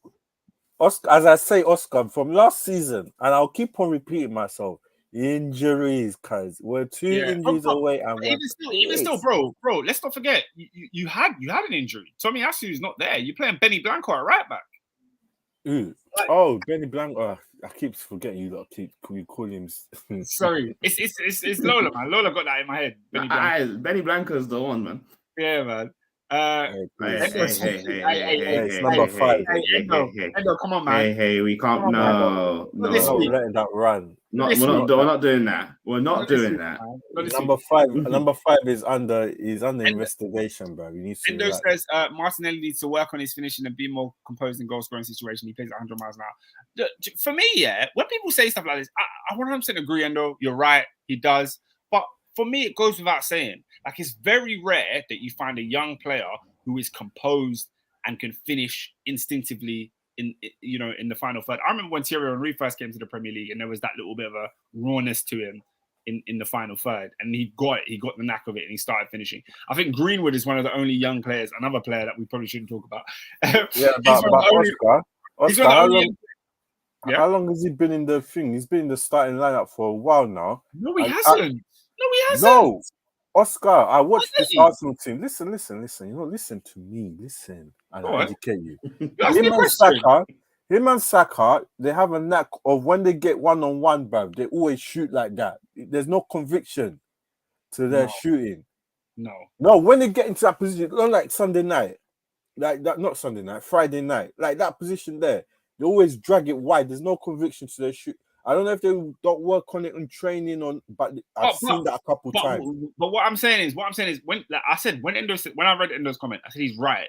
Like, yes, he needs to work on his finishing. But I think it's one of those things that just goes without saying. Like, he's going to work on his finishing, and it's going to improve. Like, he's going to grow. I think Gabby. I think, like, correct me if I'm wrong. Like, I mean, sorry, not correct me if I'm wrong. Clip this if you want. I think Gabby Martinelli is a great finisher. But on Friday night, all I saw on Twitter was he's a terrible finisher. He can't finish. He's this and that. It won't be a question in 2 years about Gabby Martinelli's finishing. Trust me. This guy knows where the net is. Trust me. And I feel like he didn't show it against Palace. I think great is strong. I think that, bro, that's one of the reasons why I liked him so much. One of the reasons why I like this kid is because I think he's got an eye for.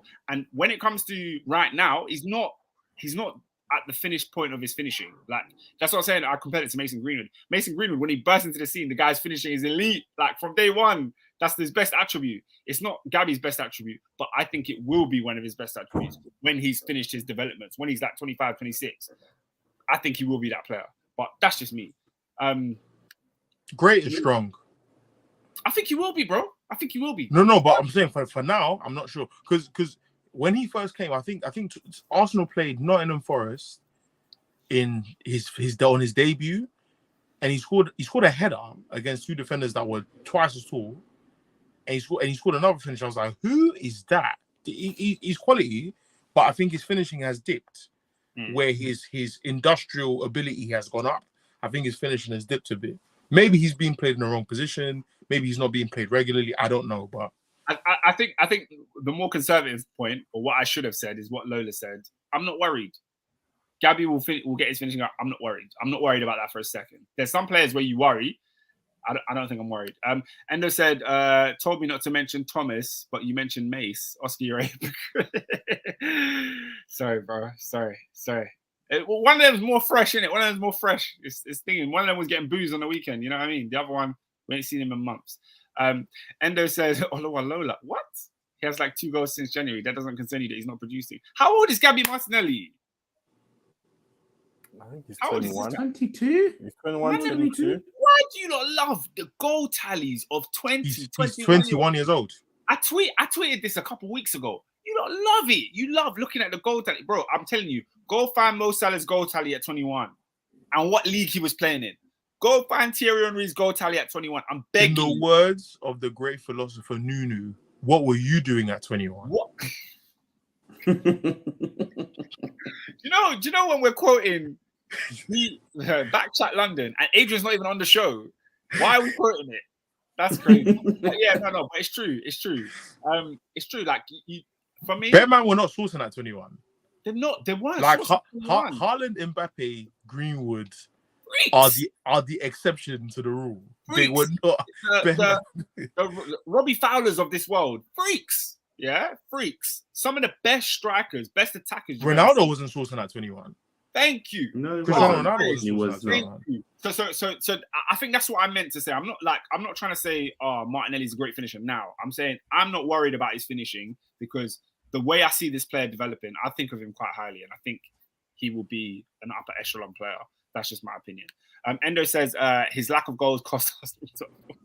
But you're relying on a 19-year-old and a 21-year-old to get you top 4. Like this is why Arsenal That's crazy. Here, in my opinion. And I have the same issue when I look at my own team. When you're relying on these kids, bro, like you can't kill the kid for being a kid. Like, it's not his fault. Get yourself a 27-year-old bagsman and complain when he doesn't finish. Don't hire a 21-year-old and be like, oh, he can't do what the other two. How old is Harry Kane? How old is someone said they can't win the league with kids. Where was Harry Kane at 21? Where was Harold? Where was he at 21? Where was Harry Kane at 21? This is my point. Like, people love to crucify these kids, and it's like, bro, they're put in a position because they're talented, but people expect them to be 29-year-old because they're playing for Arsenal, Chelsea, Man United. They're not that level yet. Like, let them grow. Like, it's sad, but it is what it is. And they said, Adrian, stop shaking Nash for Arsenal. Bro, he can't stop. He cannot stop. Adrian says, Gabby and Saka are both 21. It will come. It will come. I believe so too. Lola says, I'm not concerned. Finishing will come for both. If you can score double digits with your finishing, and you're under 21, I'm not worried. Hey, Lola said Endo, you don't know me like that, cuz. Don't be mentioning my name like that. No, but let's be real though. Who's Oluwa Lola though? Like, yo, like, I've seen some assumptions in my day. That's a crazy assumption to make. Yo. That's insane. Lola said, me and you, we are not the same age. Hey, boss like, my name. Hey, boss like Endo. Hey, boss like Endo, yeah. Hey, listen, boss like, listen up, bro. You're not that guy, bruv. Don't make assumptions, bruv. That's a crazy assumption. That's a crazy assumption. Back onto the football. Lola says, think about it. Our young attackers got 12, 10, 8 goals last season. Big man striker got 3. Trust me, it was not the kids' fault. 100%. I'm sick and tired of you lot blaming the kids, man. I see it in my club a lot. Baraka says, people see Mbappe and Haaland and they expect every 19 to 23-year-old to be the same.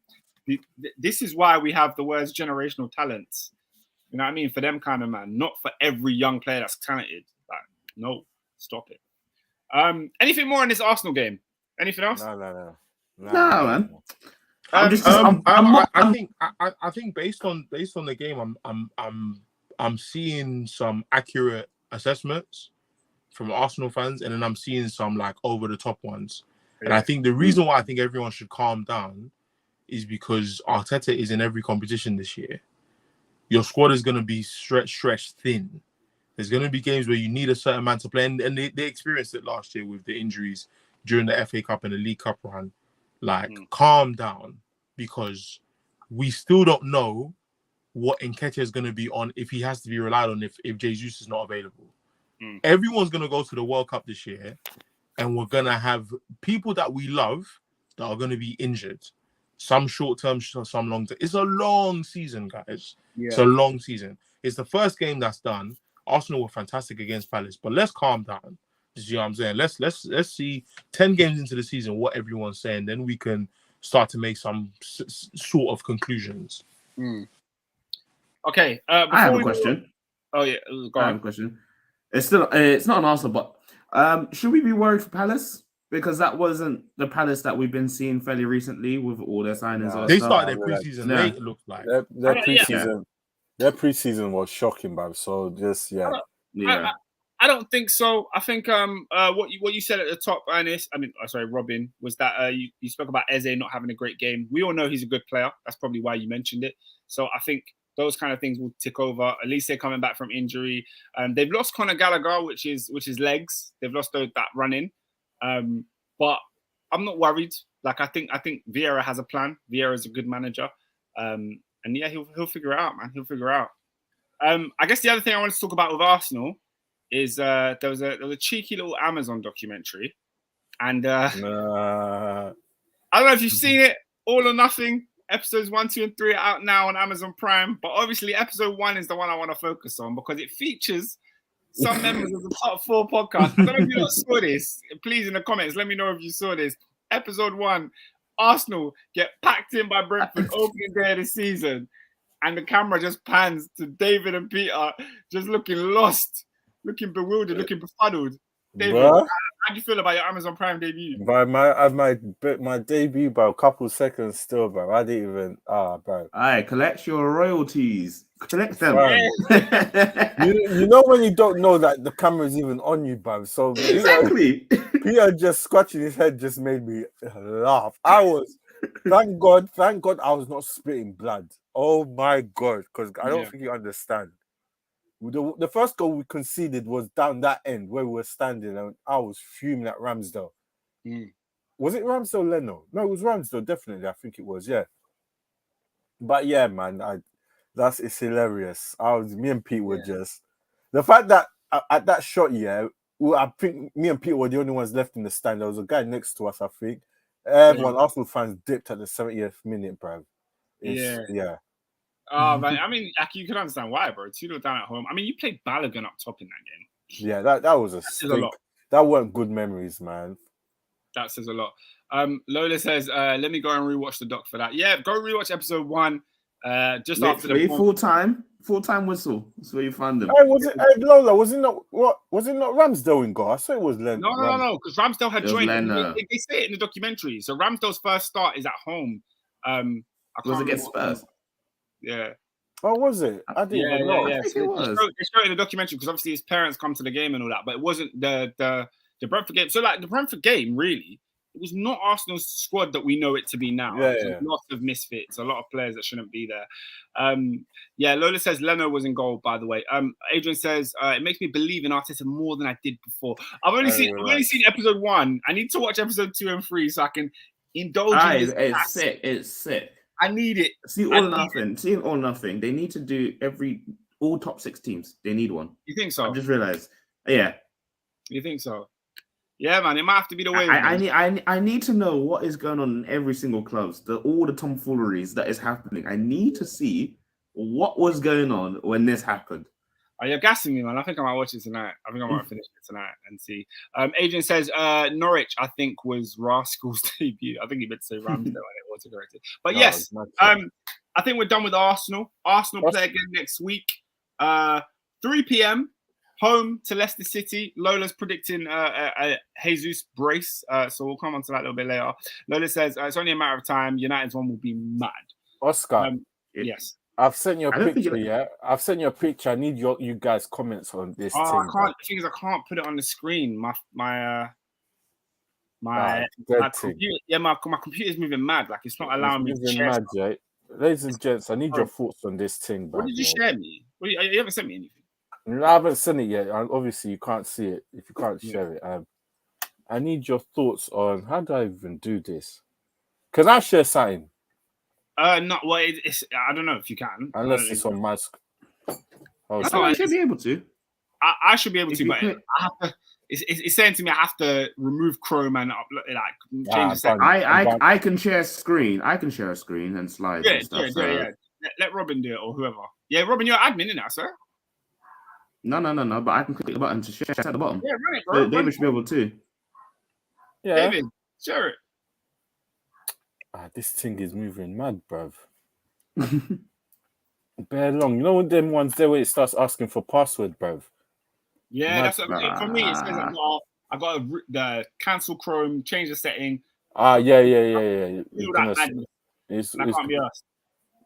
Just go type in thing in Google, yeah, and see the. What are we looking for? Actually, hold on.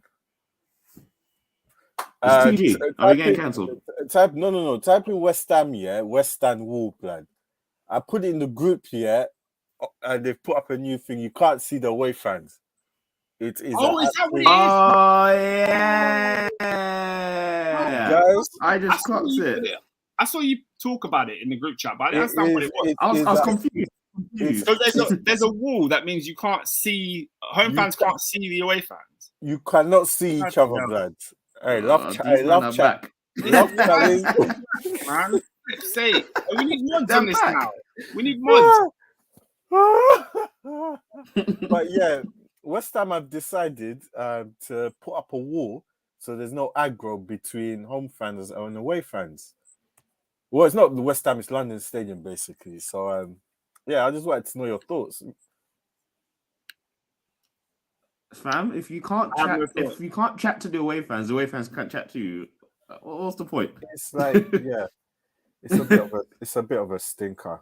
Yeah, man. I mean, when I went to the London Stadium last year. I was in the away section with Chelsea, obviously. Yeah. The home fans were giving it. They were giving us. I don't know if you look because it makes the game, man. When we scored, we were giving it to them. When they there you go, ladies and gents. they were laughing at us. Yeah. So they put up a rule now. You can't see them. Yeah, you can't see them. Terrible. Welcome, Peter. We're just closing the Arsenal segment. Pete, any thoughts on the Friday night game? Oh, it's fantastic, John. I'll tell you what, I'll tell you that every day of the week, my friend. You know what I'm saying? Big Willie Salib, yeah? Relax. All right, relax. Relax. And also, like, you know what I'm saying? Obviously, brilliant performance from the boys. You know what I'm saying? First half, blitzed them. Second half, professional. You know, so yeah, happy days, man. I'm very, very happy with the boys. Yeah, it was just good to watch, man. I mean, Gabriel Jesus, bro. Say what you want, David, man. He's going to be our best player this season. I'll tell you. Gabby Salim, did you say your best player was Gabby Jesus? What did I just say? You said Gabby Salim. You're not listening, are you? You're not listening. What did he say? I heard Gabby Salim. I heard Gabby Salim, bro. I heard Gabby Salim. I don't know who Gabby Salim is, but anyway. That's what you said. This is what you said. What's it? I meant Gabriel Jesus. Yeah. He is. Yeah. I mean, he was brilliant in the first half. Nice little footwork there. Boom, boom, boom. You know, I'm just praying for a central midfielder before the end of the window. That's all I want. Who would you love to see come into your club and play that role? I mean, my buzzword is obviously Kondogbia always comes up, but in all honesty, yeah, you do your face. You're so honestly, you don't even watch him. Why don't you sign Jan and Villa while you're at it? Bloody hell! Kondogbia and Jan and Villa are not even in the same breath. Kondogbia literally was knocking out. Who did he beat? Was it the Wonder Kids? What's going on? Come on, man. He's still solid. He's like 28 years old. He's frigging phenomenal. And in Atletico Madrid. But anyway, I would love to have Milinkovic-Savic, if I'm honest. I like him. Oh yeah, brilliant. As well as like I don't mind Tielemans. Tielemans is alright, but I need some solid. Yeah, Lazio saying no. Lazio saying no on that. Man, I want some steel. So C1 loves Tielemans. You know, that's C1's a Tielemans stand. Yeah, I mean, I don't mind Tielemans, but like, you know, he doesn't replace Xhaka or Partey. So, you know, I want solid steel. You know what I'm saying? I want 10 tons of solid steel in my midfield. That's what I want. Because who knows? I mean, look at Xhaka, first booking of the Premier League season. Didn't take him long. Do you know what I'm saying? So, you know, he will get suspensions and we need cover. So the truth of the matter is, you know, I want a central midfielder, but fantastic performance, clean sheet. You know, Palace, they've had a mare, isn't it? They had a mare going to Australia for their pre-season. And obviously, I don't think half of them are vaccinated, so they can't go. So, like, they had half the squad in Australia, half the squad in England. They had an absolute horror show in terms of pre-season. So they weren't ready for the game on Friday. So, you know, but you got a friggin' stinker. But you got that. Well, do you know what? I first thought initially? What came up in my mind was this was planned pre-COVID, and I think they've said, look, here's the deal. You know, we had bare tours suspended, right? So it's one of those where it's like, look, can you fulfill the promise that that we made in like 2019 or whatever to fulfill? And they've said, yeah, of course, yeah, we'll come over to Australia. Small publicity for Palace, it works for them. However, Australia's rules are far different to. I mean, we learned that with a certain Novak Djokovic. I don't understand why someone didn't foresee this and go, no. I mean, it's rubbish. Like, that's what I'm saying. It's already been done and it's on paper. Chelsea. I thought it was pre-COVID. It was agreed. I remember last year there was a massive hoo-ha about Chelsea players because there were some players that were unvaccinated and they didn't release who it was. They kept the information private. So everyone was talking about, who do you think is vaccinated? Who do you think is not? And this season we go off to America and obviously Loftus-Cheek and Kante don't travel because they're not vaccinated. So like no one said it, but now we know who the two players are that are not vaccinated. Right.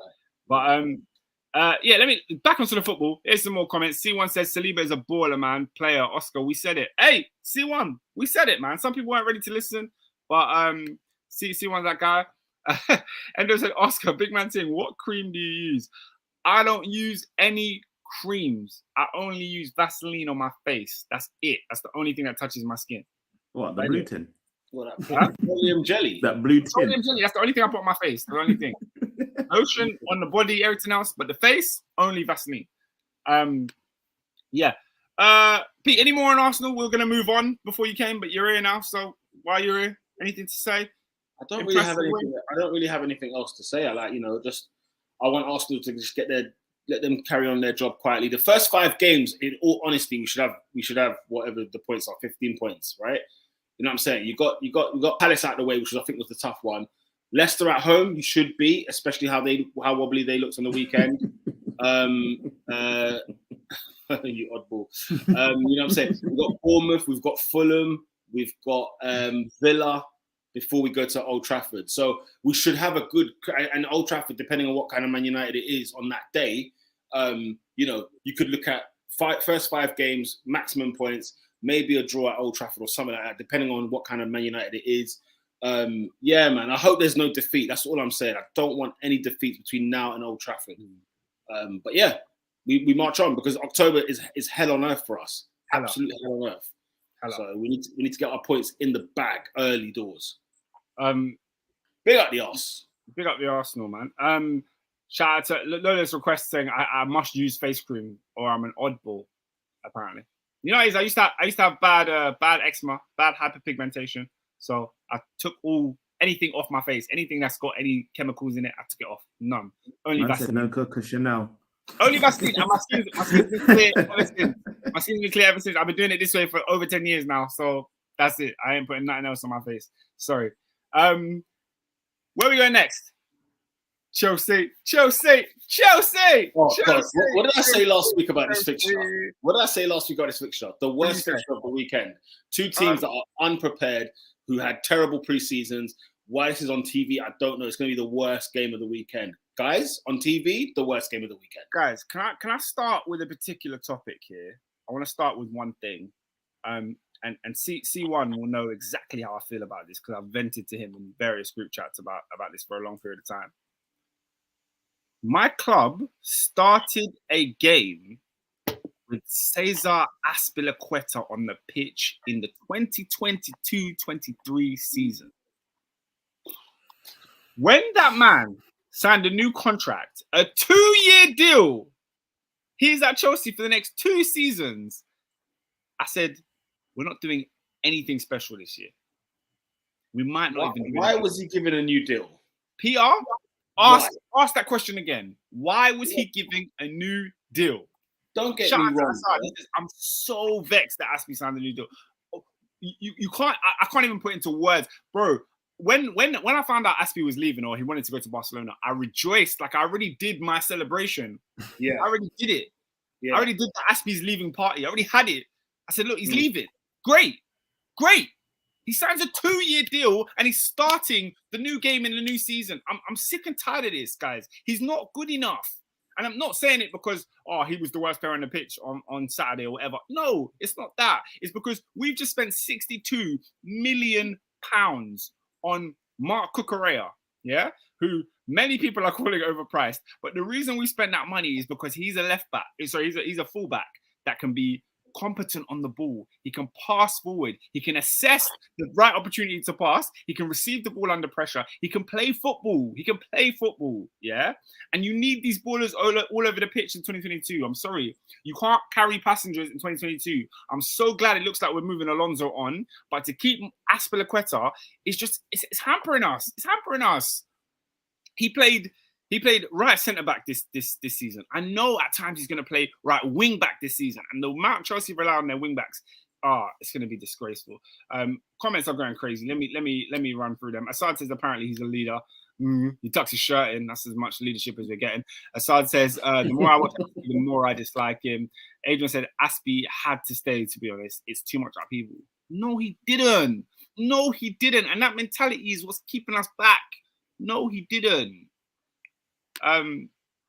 SW6 says, I don't mind if he's cover, but it's Alonso that has to go. For me personally, Aspie was worse than Alonso last season.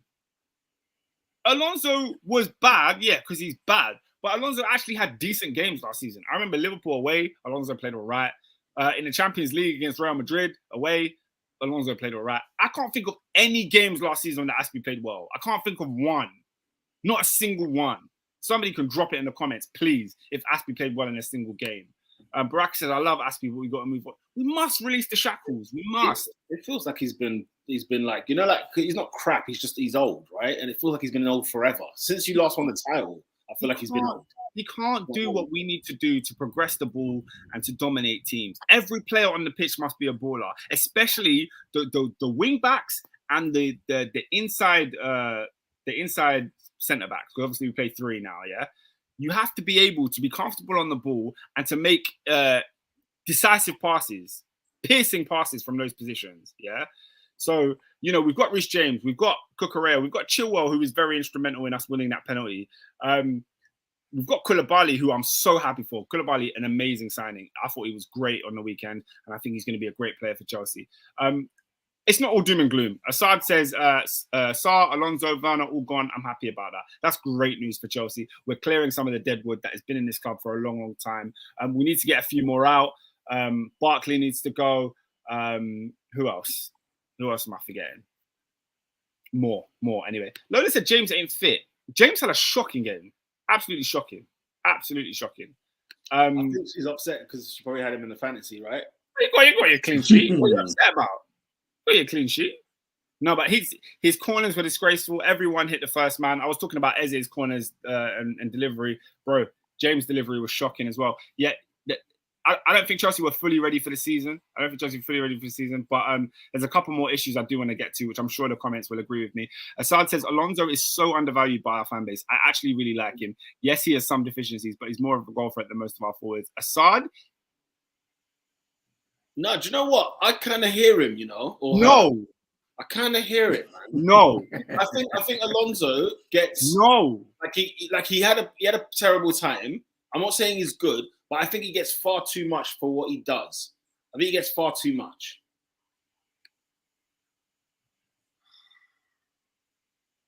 Guys, Alonso is one of the worst players. Like, he's so bad. I don't even agree with that. At your club, one of the worst.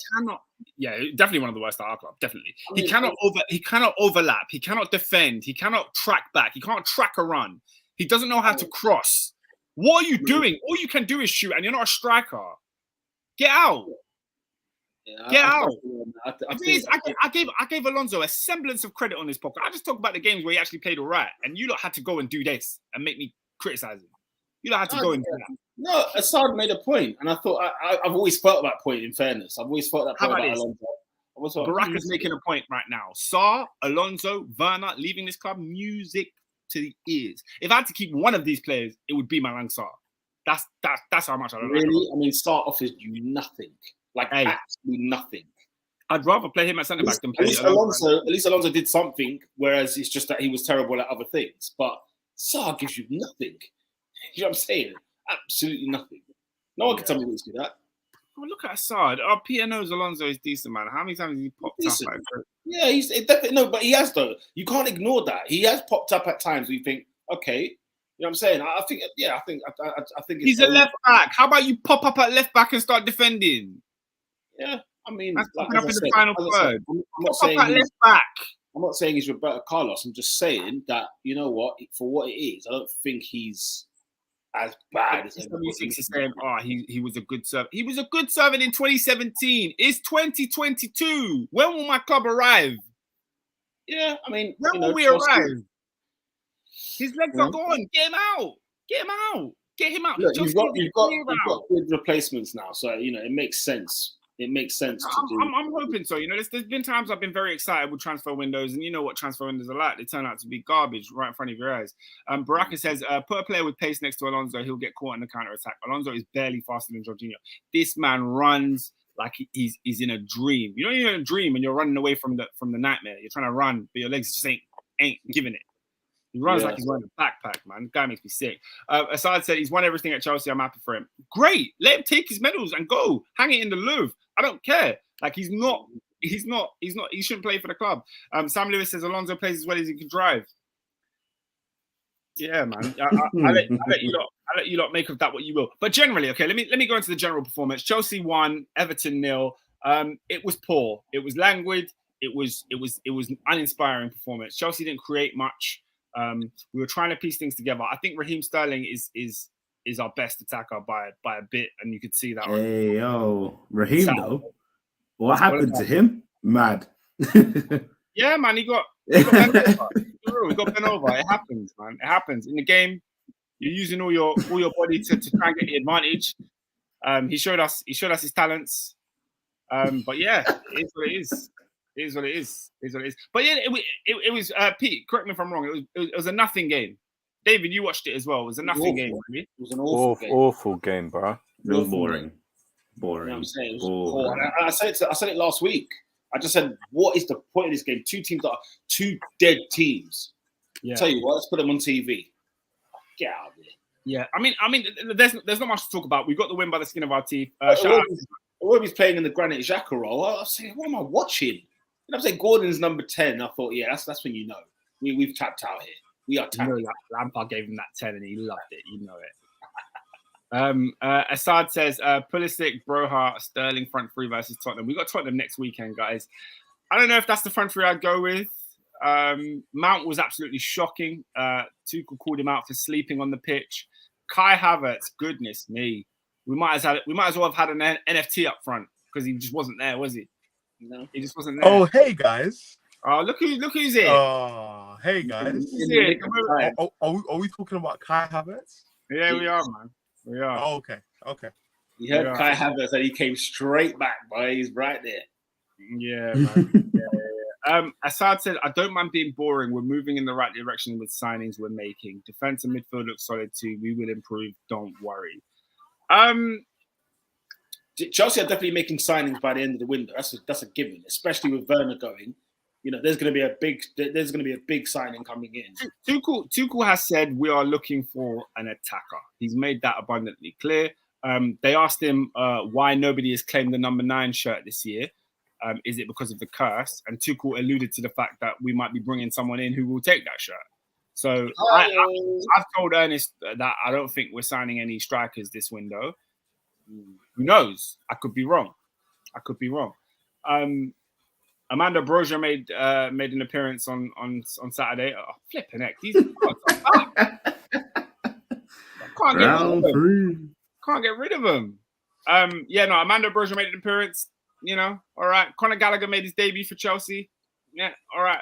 I'm uninspired. I'm uninspired by Chelsea this season. I don't see anything how we can do anything crazy in the league. I think we will finish third, but I just don't think the style of play is going to be something I really want to watch. I think we're going to be horrible for neutrals to watch, and I think we're going to struggle to score goals much like we did last season. I do think we'll be better than we were last season because I don't think we're going to have as many stupid games. I mean, we lost 4-1 to Brentford. I mean, come on.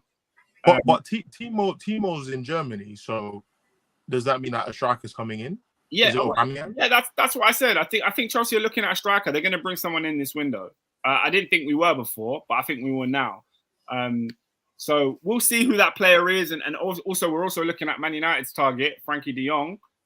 He's one that we're in for. We're also looking at Wesley Fofana. So the transfer season for Chelsea is not done, and I'd be a bit harsh if I judged Tuchel and the way that we're playing before all the signings have been made. Because Oscar, as a fan in the current market, what striker do you want? I said to you earlier, I think the striker market is disgraceful. That's true, but you still have to have someone up top. Who do I want to come in? Who's the best of the worst? I know who they could use. He plays at Roma. Oh wait, sorry about that. Yeah. No, but like even Tammy, I don't think Tammy would thrive in this current environment at Chelsea. We don't create chances, and I think that would hinder any striker. We had Romelu Lukaku score 7 goals in the Premier League. That's his worst return ever. He was playing at West Brom and didn't score that little goals. Do you know what I mean? So people want to sit here and make it about Lukaku being terrible, but I would much rather focus on the fact that we don't create anything for a striker to score goals anyway. But nah, agenda has to agenda. We don't care. No, I mean you can run your agenda. The guy's an Inter player now. You can run your agenda. I don't mind agendas because he quite frankly he took the mick. He disrespected everyone at Chelsea. Like I don't have no love lost for Lukaku. I'm just focused on my club and where my club is going, and I don't think we're going to get any better if we sit here talking about Lukaku's was hard done by. You know what I mean? Chelsea is the kind of club that will they could literally just on deadline day they just put a 50-60 million pound bid for Benzema, and all of a sudden it's like, wait, what's going on here? Like Chelsea fans probably ain't panicking about their window because they do sign majority of the time top quality players, and they're always in the market for somebody that's worthy of some note. Yeah, unfortunately, Ernest, I don't actually have a concrete answer to your question. I just generally, I'm not inspired by anyone in the market at the moment. And Sergio Aguero, is he in the market? I thought he's retired. Oh, he retired, didn't he? Sorry, I thought Barcelona just had like 80 strikers, so obviously. Bruh, do you know what happened to Sergio? Yeah, he's not. You know what it is, again. You know why Peter said that? You see that 5 minutes of fame that he had on the documentary? You know what I mean? He's making man say bad things, bro. Stinker. Barcelona have so many players that they're in triple figures on the back of the shirt. So I'm just saying, like, maybe he's still there. Before we close with Chelsea will be a big part of next week's show because obviously they face Tottenham on Sunday. But obviously one of my favourite players, Callum Hudson-Odoi, was left out of the squad on Saturday. He's basically told the club that he wants to seek first team football elsewhere this season. I don't know if it's a loan move or if it's a permanent move, but he's tipped with a move away. And good for him, man. Good for him. The club's in for him. He should have gone to Bayern when he had the chance. He should have gone. Yeah, but he wanted to, innit? I don't know what, like, when you say he should have gone, like he didn't have to sign the contract. That's what I meant. He put up a transfer request. Like, what more can you want the player to do? He put up a transfer request. And then they offered him He offered him more money than anyone else would have offered him. But Bayern apparently is one of the clubs in for him. So too Dortmund, so too Juventus, Leicester, Brighton, Southampton. A lot of clubs looking at him because obviously he's a talented player. Newcastle United as well. So we'll see where he goes. I think going away from Chelsea is probably the best move for his career and has been for a long, long time. It's just Chelsea are now left with another wing, as in another creative winger leaving, and you know who's really going to fill that void for Chelsea. We need to sign someone too. Moving on, the rest of the game's results. I'm just going to run through them quickly. You can stop me if you have anything important to say. I just want to laugh at Manchester United's defending. Anyway, move on. And Ten Hag's a muppet. We'll move on as well. Yeah, more on that next week. Of the games we haven't discussed already, Bournemouth 2, Aston Villa 0. PR, Steven Gerrard, talk to me. Oh dear, it's not looking good, is it? It's not looking good. And it's the but guys, he's got the aura. He's got the aura. He's got the SPL. And when I said last week, you need to watch Steven Gerrard, it was blasphemous, apparently. Do you know what? I'll put this on Gerrard, right? In terms of, I've got a caveat for Gerrard on this one, right? I look at his team. I look at his club. I don't see many men in there. If you're asking me, I mean, do you remember that comment that Roy Keane once said? When you're on the coach and you look at what's behind you and you see Maguire, Shaw, he went off on that rant. I look at this team. Emi Martinez, you already know my thoughts on him. Yeah. Go on. Matty Cash, Consa. He signed him. He signed him. Huh? He signed Matty Cash. He signed Diego Carlos. He signed Luka Dean. Go on. Yeah, I mean, did he sign Cash? No, he didn't sign Cash. That's what he signed Cash. No, man. Cash was there from time. And I was talking about Martinez. I was saying Emi Martinez. Yeah. You know what I'm saying? The only man I see in that team is frigging John McGinn. It's bleak for him. Like when I look at his squad, bro. That's his squad. When I look at it, but when I look at it, let's be honest. Where should Aston Villa finish in your opinion? I'm intrigued. Where should they finish? Top 10. They should finish top 10. You're smoking boards. They should. No. Replace who? Replacing who? Is that too much to ask? Replacing who? Is that too much to ask? You signed Coutinho. I can't expect top 10. Oh, sorry, I didn't realize Coutinho guarantees you the top 10. I didn't realize. You're signing this caliber of player. You've got good players, bro. Let me ask the question again. Coutinho? I'll ask the question again. Who are Villa replacing in the top 10? I need to hear it. Who was in the top 10 last season? I don't even know. The top 10 last season. Yeah. Newcastle. I think Newcastle were there. Don't tell me Newcastle made top 10. No, they made 11. They did.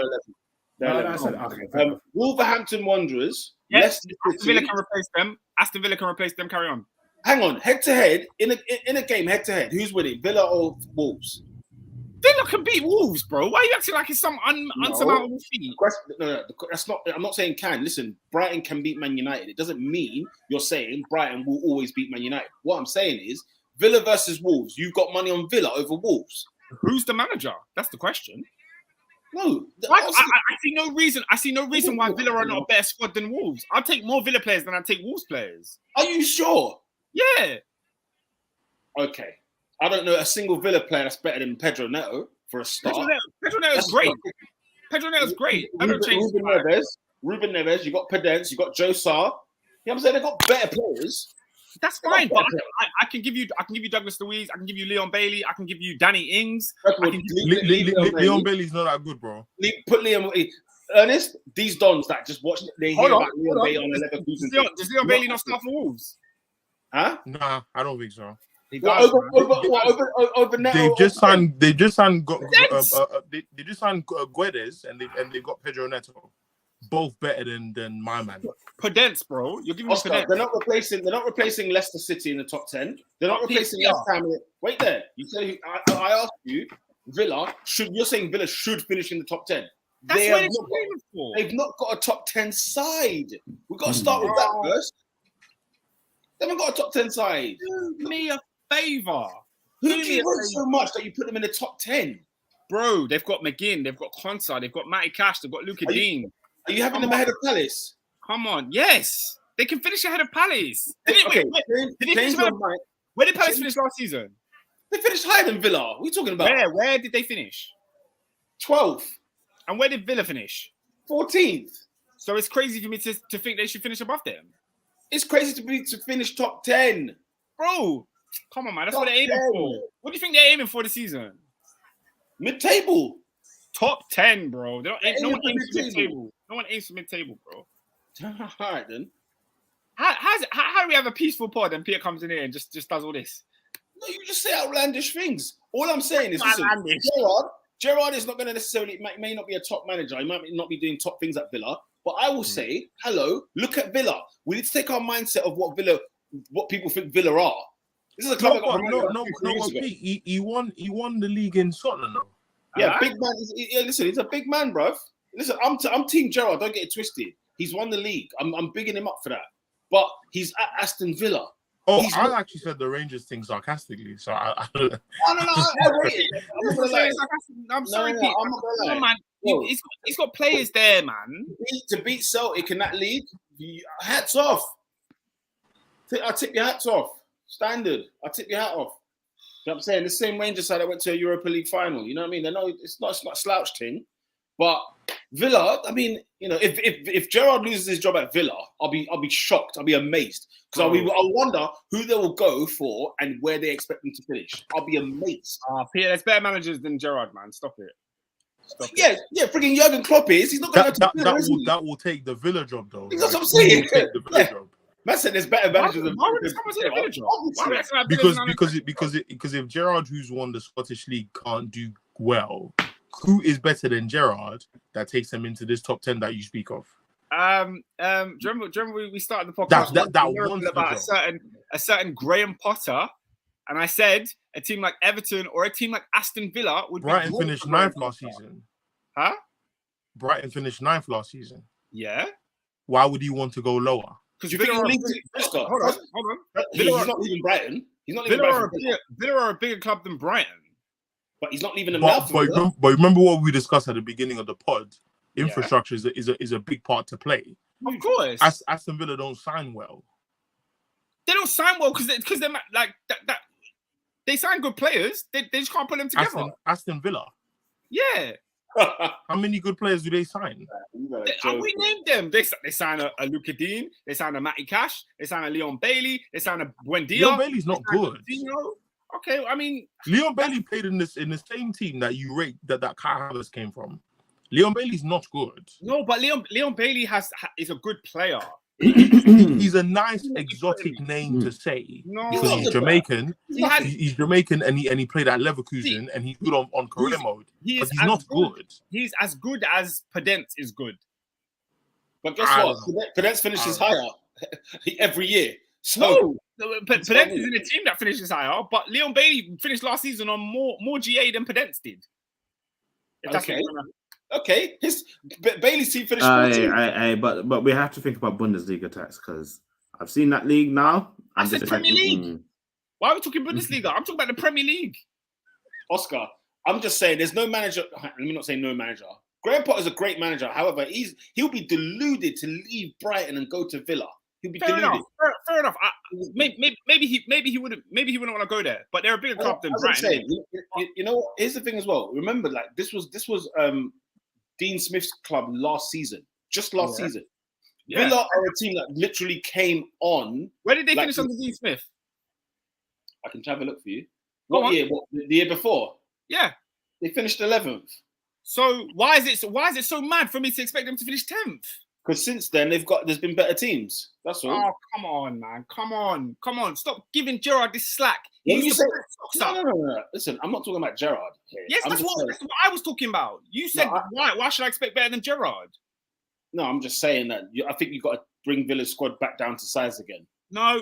If I'm bringing the squad back down to size, it's the players They're like what Everton people thought Everton would be. They sign all these players that look delicious and exotic, and then guess what? No product. At the end of the day, no product. That's on you. That's on you. And I'm sorry, Steven Gerrard is signing these players. When they come, we're talking about Steven Gerrard pool. Now the squad's not good enough. Get out of it, man. Get out of it. Sorry. He is getting players better than Villa would normally get. That is a Gerrard pool. We can't ignore that. Look. Lola hit the nail on the flipping head. Smith got sacked for not doing better. Villa's goal is top half. Why are we pretending it? Why are we playing games? What do you mean? When did Smith get sacked? Smith got sacked when they were struggling the season after finishing 11th. Yeah, it was before Christmas, wasn't it? You know what I'm saying? Like, he was sacked early doors. It's not like, oh yeah, Villa in relegation. They were thinking about sacking him when he finished 11th. That's what it tells you. Guess what? They won't be in the top 10. Fair enough, man. Fair enough. Let's move on. Leeds United. That Jesse Marsh, orchestrated a victory over Wolverhampton Wanderers. 2-1. It ended. Jack Harrison, man of the match. Yeah, man. What are your thoughts, guys? Leeds fighting relegation last season. Start the new season with a win. Big up to Leeds, man. Well done for winning that game. Big up Leeds. I think they went a goal down, didn't they? Yes. So yeah, I think once that happened, I thought, yep, here we go. Oh, Pete, your boy Podence got on the score sheet. Big up him. Oscar, I don't talk much. You go see this too much. Go check what Neto did for that goal as well, for the build up for that goal. Neto. So sublime. By the way, he Chan as well is another good player at Wolves. Very good player as well. Big up him. Wasn't enough to get the W on the weekend. Newcastle United 2, Nottingham Forest 0. Guys, the Saudi era is here. Oscar. Callum Wilson, thanks, man. Oscar, let me say this right very quickly. Callum Wilson, big up yourself. 3rd season in a row he scored on the opening day. But I want to say this. That's why. I want to say this right now. Nottingham Forest will finish 20th in the league this season. They're done. I saw that game. Osaka. I saw that game and I was like, ooh. Oscar, let me tell you right now. You know the opening day of a season, you see a team and like fish that's just been left in the room and it's just ponging out your room. Yeah. I walked into this St. James's Park, not literally, but I watched what I saw. I mean, the first of all, did anyone see the corner kick routine that they tried to do, that they tried to pull off? They signed 13 players, by the way, and Nottingham Forest's form last season in the Championship when Cooper took the job was like Championship winning form, and now he's literally torn the squad apart. Why haven't they learned from Fulham when they spent 100 million? When Villa spent 100 million, they are not learning from these frigging mistakes. And already I smelt, Oscar. Once I watched Newcastle, and Newcastle weren't superb. They were just there. They just done what they did. It was a sunny day in Newcastle, rare occasion, 3:00 kickoff, and 2-0. It was bog standard. Nottingham Forest, ladies and gentlemen, will finish 20th place this season. Unbelievable. I hear what you're saying, man. I mean, I'd love to see Jesse Lingard in the Championship. I would love it, man. I'd love it. I would love it, and I think I deserve it. SW6 says, if you watch the Championship playoff final, you could tell Forest will struggle. Yeah, man, it wasn't easy for them. It wasn't easy for them. Yeah, but big up Newcastle United for the win. Another big win. A team we'll be talking about very, very much on Top 4 podcast this season. Tottenham Hotspur 4, Southampton 1. I was hoping I missed that segment. Flip it out. A clinic of Tottenham Hotspur dismantled Southampton after going 1-0 down. Southampton are bad. Southampton are bad. No, it is though. I could have bet my Oh, house. man, them about the Ralph. I told y'all. I could have bet my house Southampton were going to get smashed. I could have bet my house on it. Like, it was such an obvious thing for me. Oh, what? They're saying Lingard signed a 1-year deal. Is that correct? Yeah, it's only a 1-year deal. I didn't know that. Only a 1-year deal. Anyway, what Premier League team's picking him up anyway? Going back to the champs, man. Get him out of it. Ralph, SW6 is laughing at Ralph. The thing is, I really like Ralph. He's a bad manager, but I like him. Brandon said, Spurs will finish above Arsenal. Wow, not the first person to make that claim. We did top 4 predictions a couple of weeks ago, and a lot of people had Spurs in their top 4. So, yeah, man, Spurs starting as they mean to go on. Guys, I just want to say, Dejan Kulusevski, he's a baller. You know? He's a baller. Juve need to hold that L, man. They need to hold that L. 22-year-old. Like when you watch, I think I don't know if it's their All or Nothing, but when you watch like their documentary, right? Like they talk about this Kulusevski guy when they signed him. Like this guy is the real deal. And he's going to be a bad boy player, and Perlo wants to bring him in. Boom, boom, boom. Yeah. What's he doing here? What is he doing here? I have no clue, but he's at Spurs. Conte said in his post-match interview that Kulusevski said to him he wants to be the best player in his position. And if he needs to get there, he needs to take hard work, discipline, be humble. He stressed being humble. I don't know. He might be a cocky guy in training. I don't know what that means. But Conte stressed he has to be humble in order to get to where he wants to go. But I watched him on the weekend, and there was a couple of moments where he didn't even score or do anything, but his guile, like his determination to win the ball, the way he can pick it out of the sky, his touches, his close control. He's got it, man. He's a good player. He's a good player, man. Scary hours for the rivals. Scary hours. The next game on the list is Leicester City 2. Coasting, winning, living the dream. Brendan Bottle Job kicks in and they draw 2-2. Robin, I know you were smiling. Ivan Toney in your fantasy team bagged that goal. 2-2, man. 2-2. I had a feeling to put him in. I was like, yep, get him in there because you just can't trust Leicester. You can't trust them. You sent in your fantasy team, yeah? I see Ivan Toney. I start laughing. I'm thinking, what's Robin thinking? Ivan Toney ain't doing nothing. Turns out. Hey, and guess what? I'm joint third at the moment, so I'm living the dream. It's all good. You're doing something right. That's for sure. Big up Haaland, Josh De Silva, yeah? One time for them, yeah? We knew he was going to make it about Arsenal, didn't we? We knew it. I had to get out of there. No, I did the same thing when it's Chelsea. I ain't got no beef. Joint third, Robin, yeah? Okay. Lola said, people did an FPL roundup earlier. Obviously, you're up there. You're not up Hey, there. you know what I'm saying, man? The track comes to me, boy. It's Liverpool who let me down, though, for flip's sake. Yeah, Liverpool let me down. What's Trent doing? Lola said the Foxes are getting pulled into a relegation fight like Everton if they lose Fofana and Yuri Tillemans. Is that bold, guys? That's a bold claim from Lola there. It's outrageous. It's not bold. Bold claim. Outrageous. The relegation fight? Yeah. Like, you know in your Microsoft Word and you go to the little text box and there's italics. Next to italics is the big B. That's bold. That's what that is. You can't be going from a side that's supposed to be challenging for Europe to relegation fight. Let's still finish in the top 10. Even if they lose Fofana, top 10 and Yuri, they'll be top 10. Yeah, I mean, they're a good side. Obviously, Dewsbury Hall amongst the goals. Lovely finish. By the way, who is it that scored the equaliser? Josh De Silva. With Josh. Guys.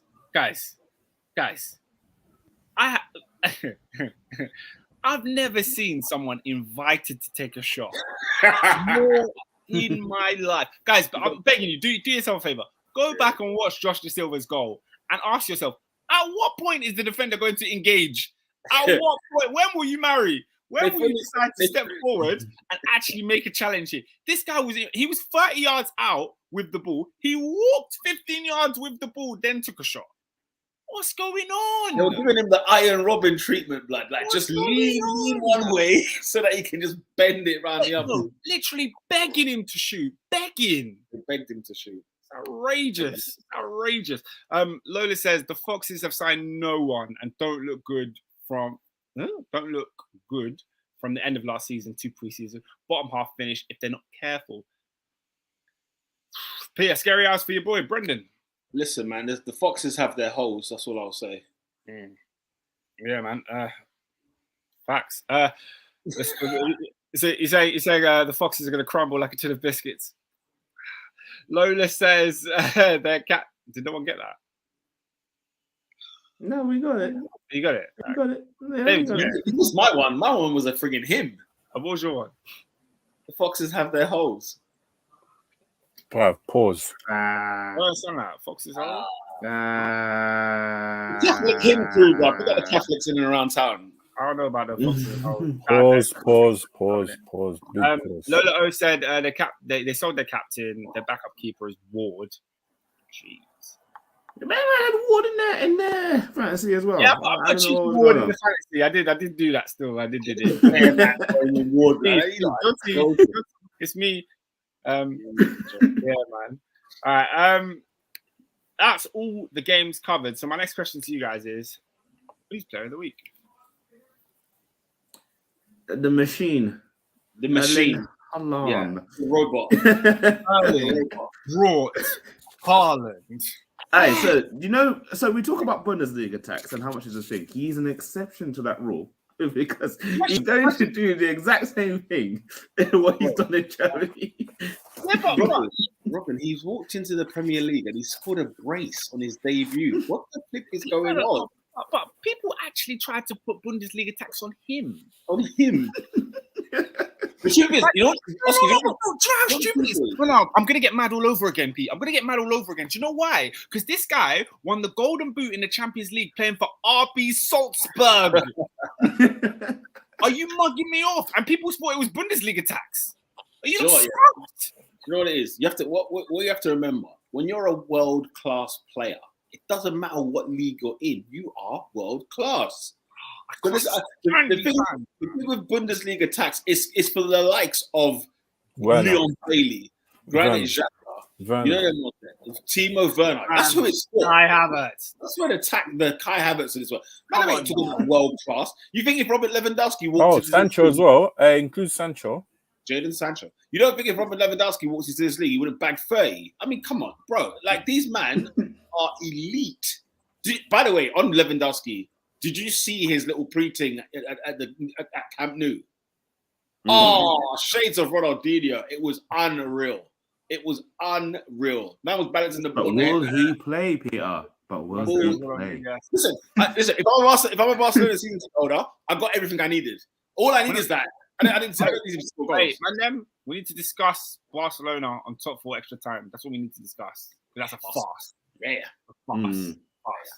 Yeah. Ladies and gentlemen, top 4 extra time. You know, it's the extra time segment where we come in studio and we give you some topics. Barcelona will be one of them. Don't you worry. Lola said I'm off, but Arsenal to win 3-0 against the Foxes. I think that's a bold prediction. If they don't, I don't know for that team. Jesus brace. Yes, I think Madison's going to get a little. I think put a couple Arsenal players in the team might have to be done. Nah, I don't think that's still going to fold like that. I'll be real. Add a James Madison is what I'll say. Get Madison in there. Matters. Yeah, player of the week. Everyone said Haaland. Is there no shout for Mitrovic? There's a good shout. Against it's definitely a shout. I'm going Mitrovic personally. I said Haaland. Mitrovic. Yeah, he buried Van Dijk, Brad. Mitrovic had a stellar game. He dunked on Trent and then buried Van Dijk, Brad. Hey. You know what? Like, the truth is, it should be Mitrovic, but I want to give it to Haaland. Fair enough, man. Debut, Premier League debut, and all that.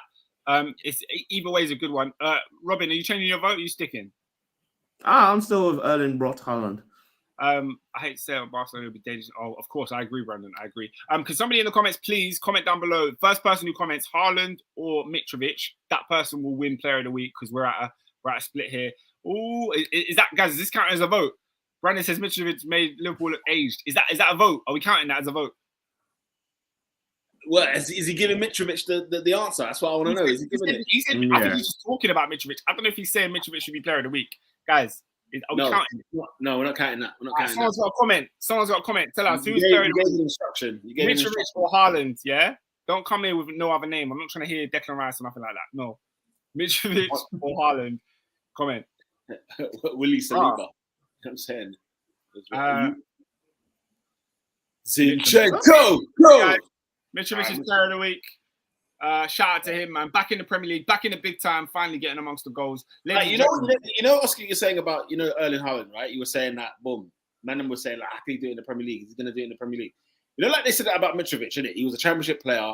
Will he do it in the Premier League? Because obviously we had a spell where I think he scored 20 goals or 30 goals in the Championship years ago. Didn't do too well in the Premier League. He scored 43 goals in the Championship last year. Now, there comes a point where we say, do you know what? Yeah, we have to include now. We have to put him in the bracket. It's not even a real number. Huh? It's not even a real number. 43 goals is outrageous. How do you feel 43 goals in a league? In any league, it's outrageous. So surely, if a kid is doing that in set 2, you have to move them to set 1. You can't let them. Yeah. Oscar, do you know what's funny? Do you know he gives me nightmares? Some people might not remember this, but he gives me nightmares. You know where I first met Mitrovic, right? Oh, where was he? Arsenal played Anderlecht in the Champions League, and we were 3-0 up, done and dusted, right? He scores a late equalizer to make it 3-0. I said, who is this tall bloke who was miles offside? I was like, what's the point of the fifth official? But Mitrovic 45, I thought, okay. And ever since then, he's been around since. He's another football manager one, isn't it? He was he is. Manager. He is. But yeah, Serbia's team is gangster. Imagine Mitrovic and Vlahovic up top. Like, are they in the World Cup? Please tell me they're in the World Cup. Wait, are they? I don't know. I'm gonna check. I mean, if they get Vujic goal, man, that'd be a serious team. Very serious team. Team of the week.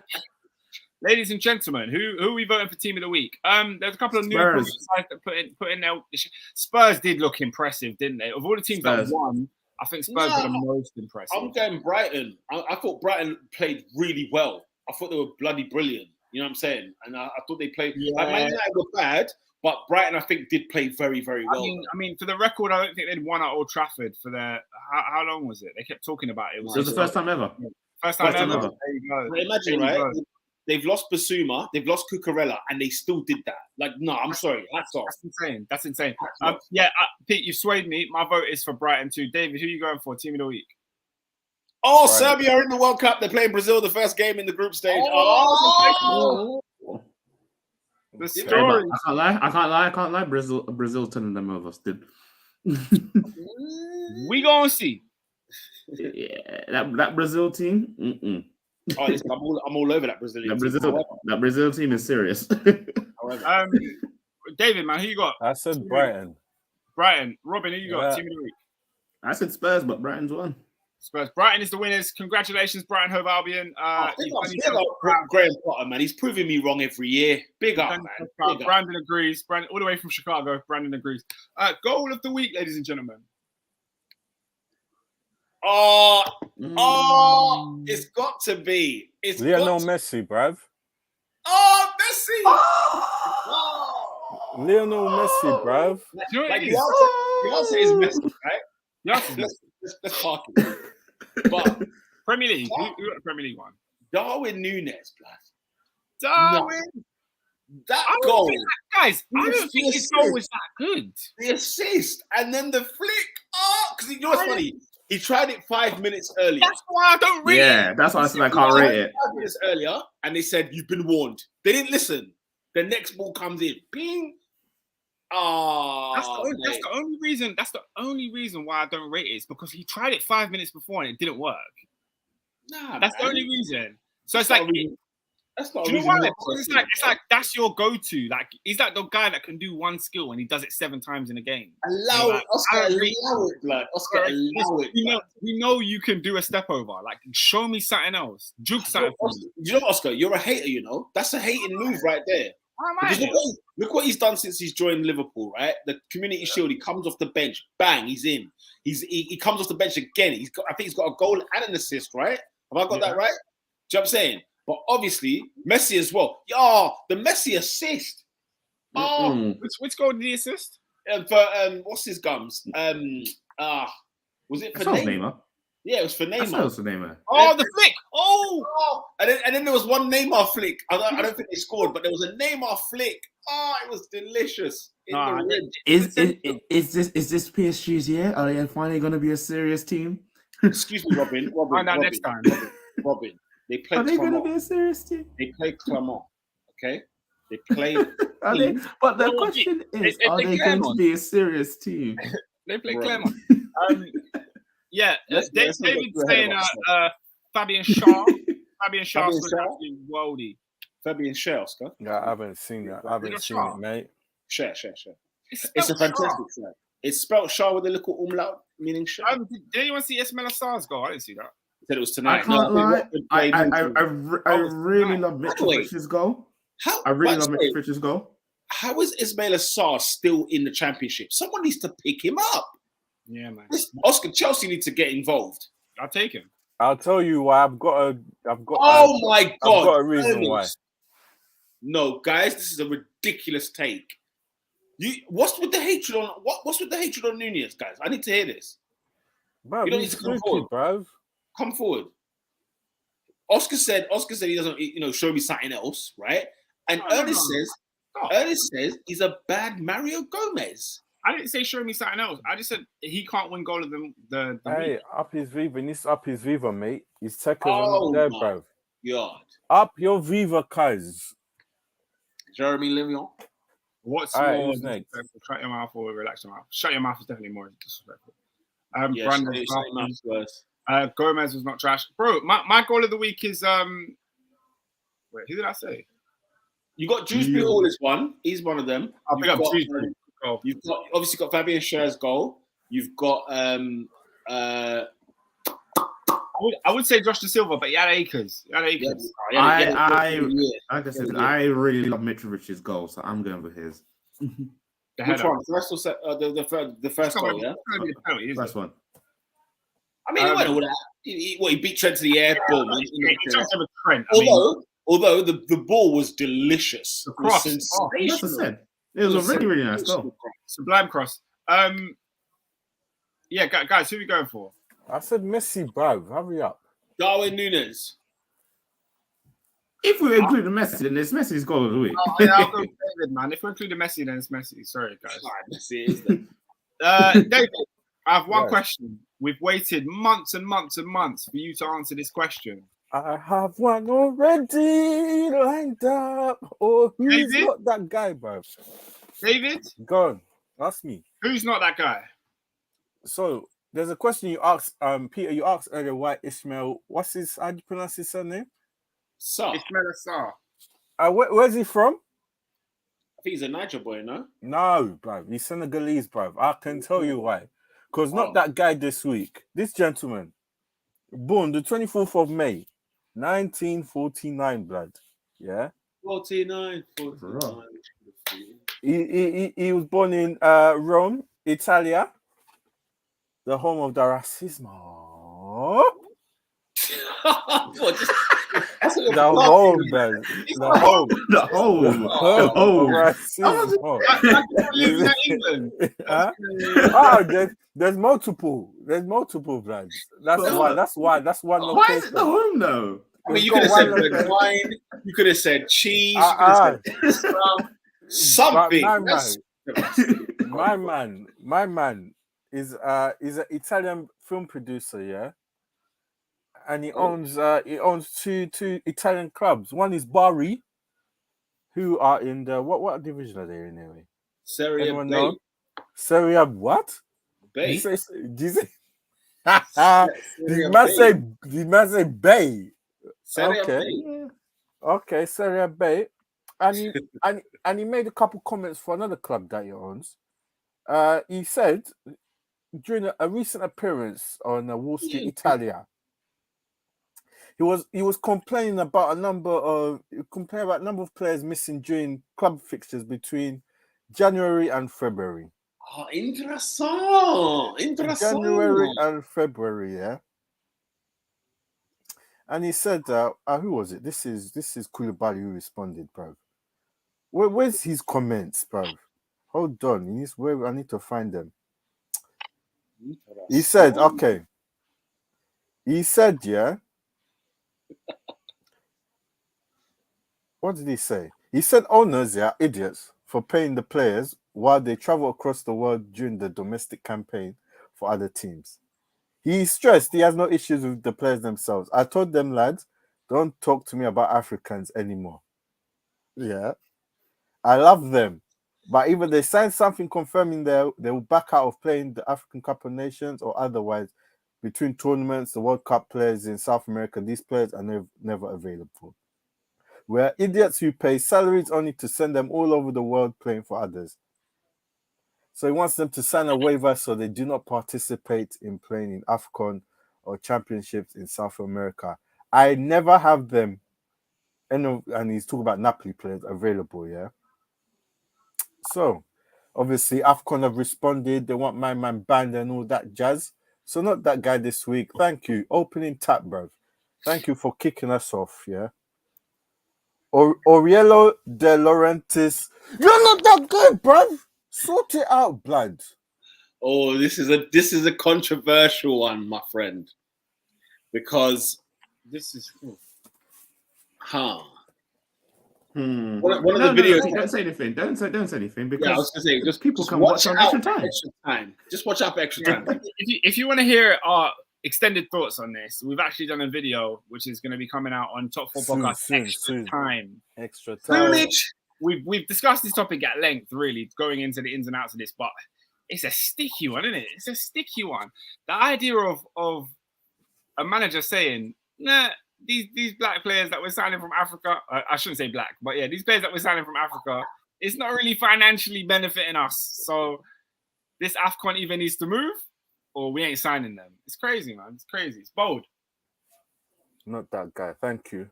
That's it from me, bro. Who else? And they said, let's do another Top 4 Extra. Trust me, we're doing Top 4 Extra time. Don't worry, it's coming. We said, David, this week. New episodes this week. Every day, bro. Every day, you're going to have new content for your head top, bro. Hey. Brilliant. Expect it. Love it. Share it. Like it. Ladies and gentlemen, any more for any more? Bro, it's coming to 11, blood. 11. I asked a question. I threw it out there. I have not given my thoughts on the club that I represent. Oh, give us a quick 1 minute. Hey, quick 1 minute, blood.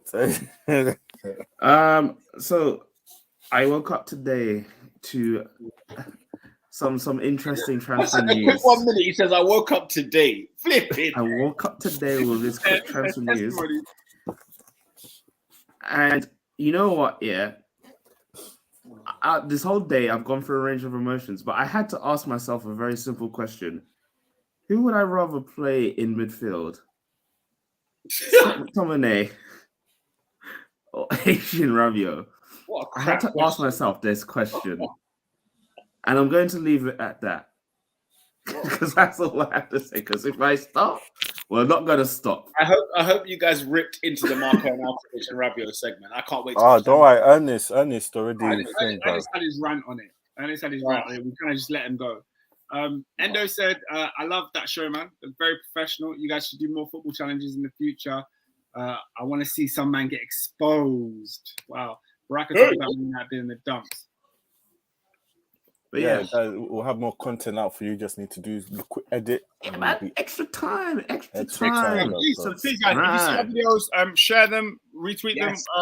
We're going to be pushing them out. Like we said, a lot more content coming for you this week. So obviously, on top of the streams, we're going to have live recorded content that looks a little bit better and is a bit more, aesthetically pleasing. We're forking out our time to basically give you guys some more content. Plus, not just on YouTube, TikTok is coming too. So, follow us on TikTok at Top 4 Podcast. We do quizzes on the TikTok. We definitely do. So pay attention. Instagram at Top 4 Podcast. We've got the pattern pending. So you can expect a lot more from us this year. But pick up yourselves, man. We wouldn't be doing this without you lot in the comments. So shout out you lot. Yeah, any more guys? Any more before we close? Are we predicting next week or no? No, we kind of did that. But for the big games, we kind of predicted what they're going to do anyway. Don't worry, I'll spend a word about this fantastic channel. Big up you, Endo, man. We love, bro. Always love. Ladies and gentlemen, that is it for this week. We'll be back next week with a live watch along of Liverpool versus Crystal Palace. Will Liverpool drop points again? Will Eze drop another stinker? Will Manchester United be on another losing streak? Will Arsenal finally beat a team that they should be at home? Who knows? Come back next week and you will see. All right, hold on. Yeah, actually, no, I'll leave it for next week. Come back next week and you will see so much more on Top 4 Podcast. But in fact, not even next week. Come back tomorrow. Maybe there's some new content here tomorrow. Who knows? No, yeah, definitely. Maybe just a little bit of. By the way, City at home to Bournemouth. Get that triple captain going, okay? Get that going. Hey, Get that going. What, Hunter Hurst Haaland? Is that what we're saying? Hey, triple. Hey. Let's go. Triple captain. All right, ladies and gentlemen. Peace. Thank you so much. Thanks everyone for listening.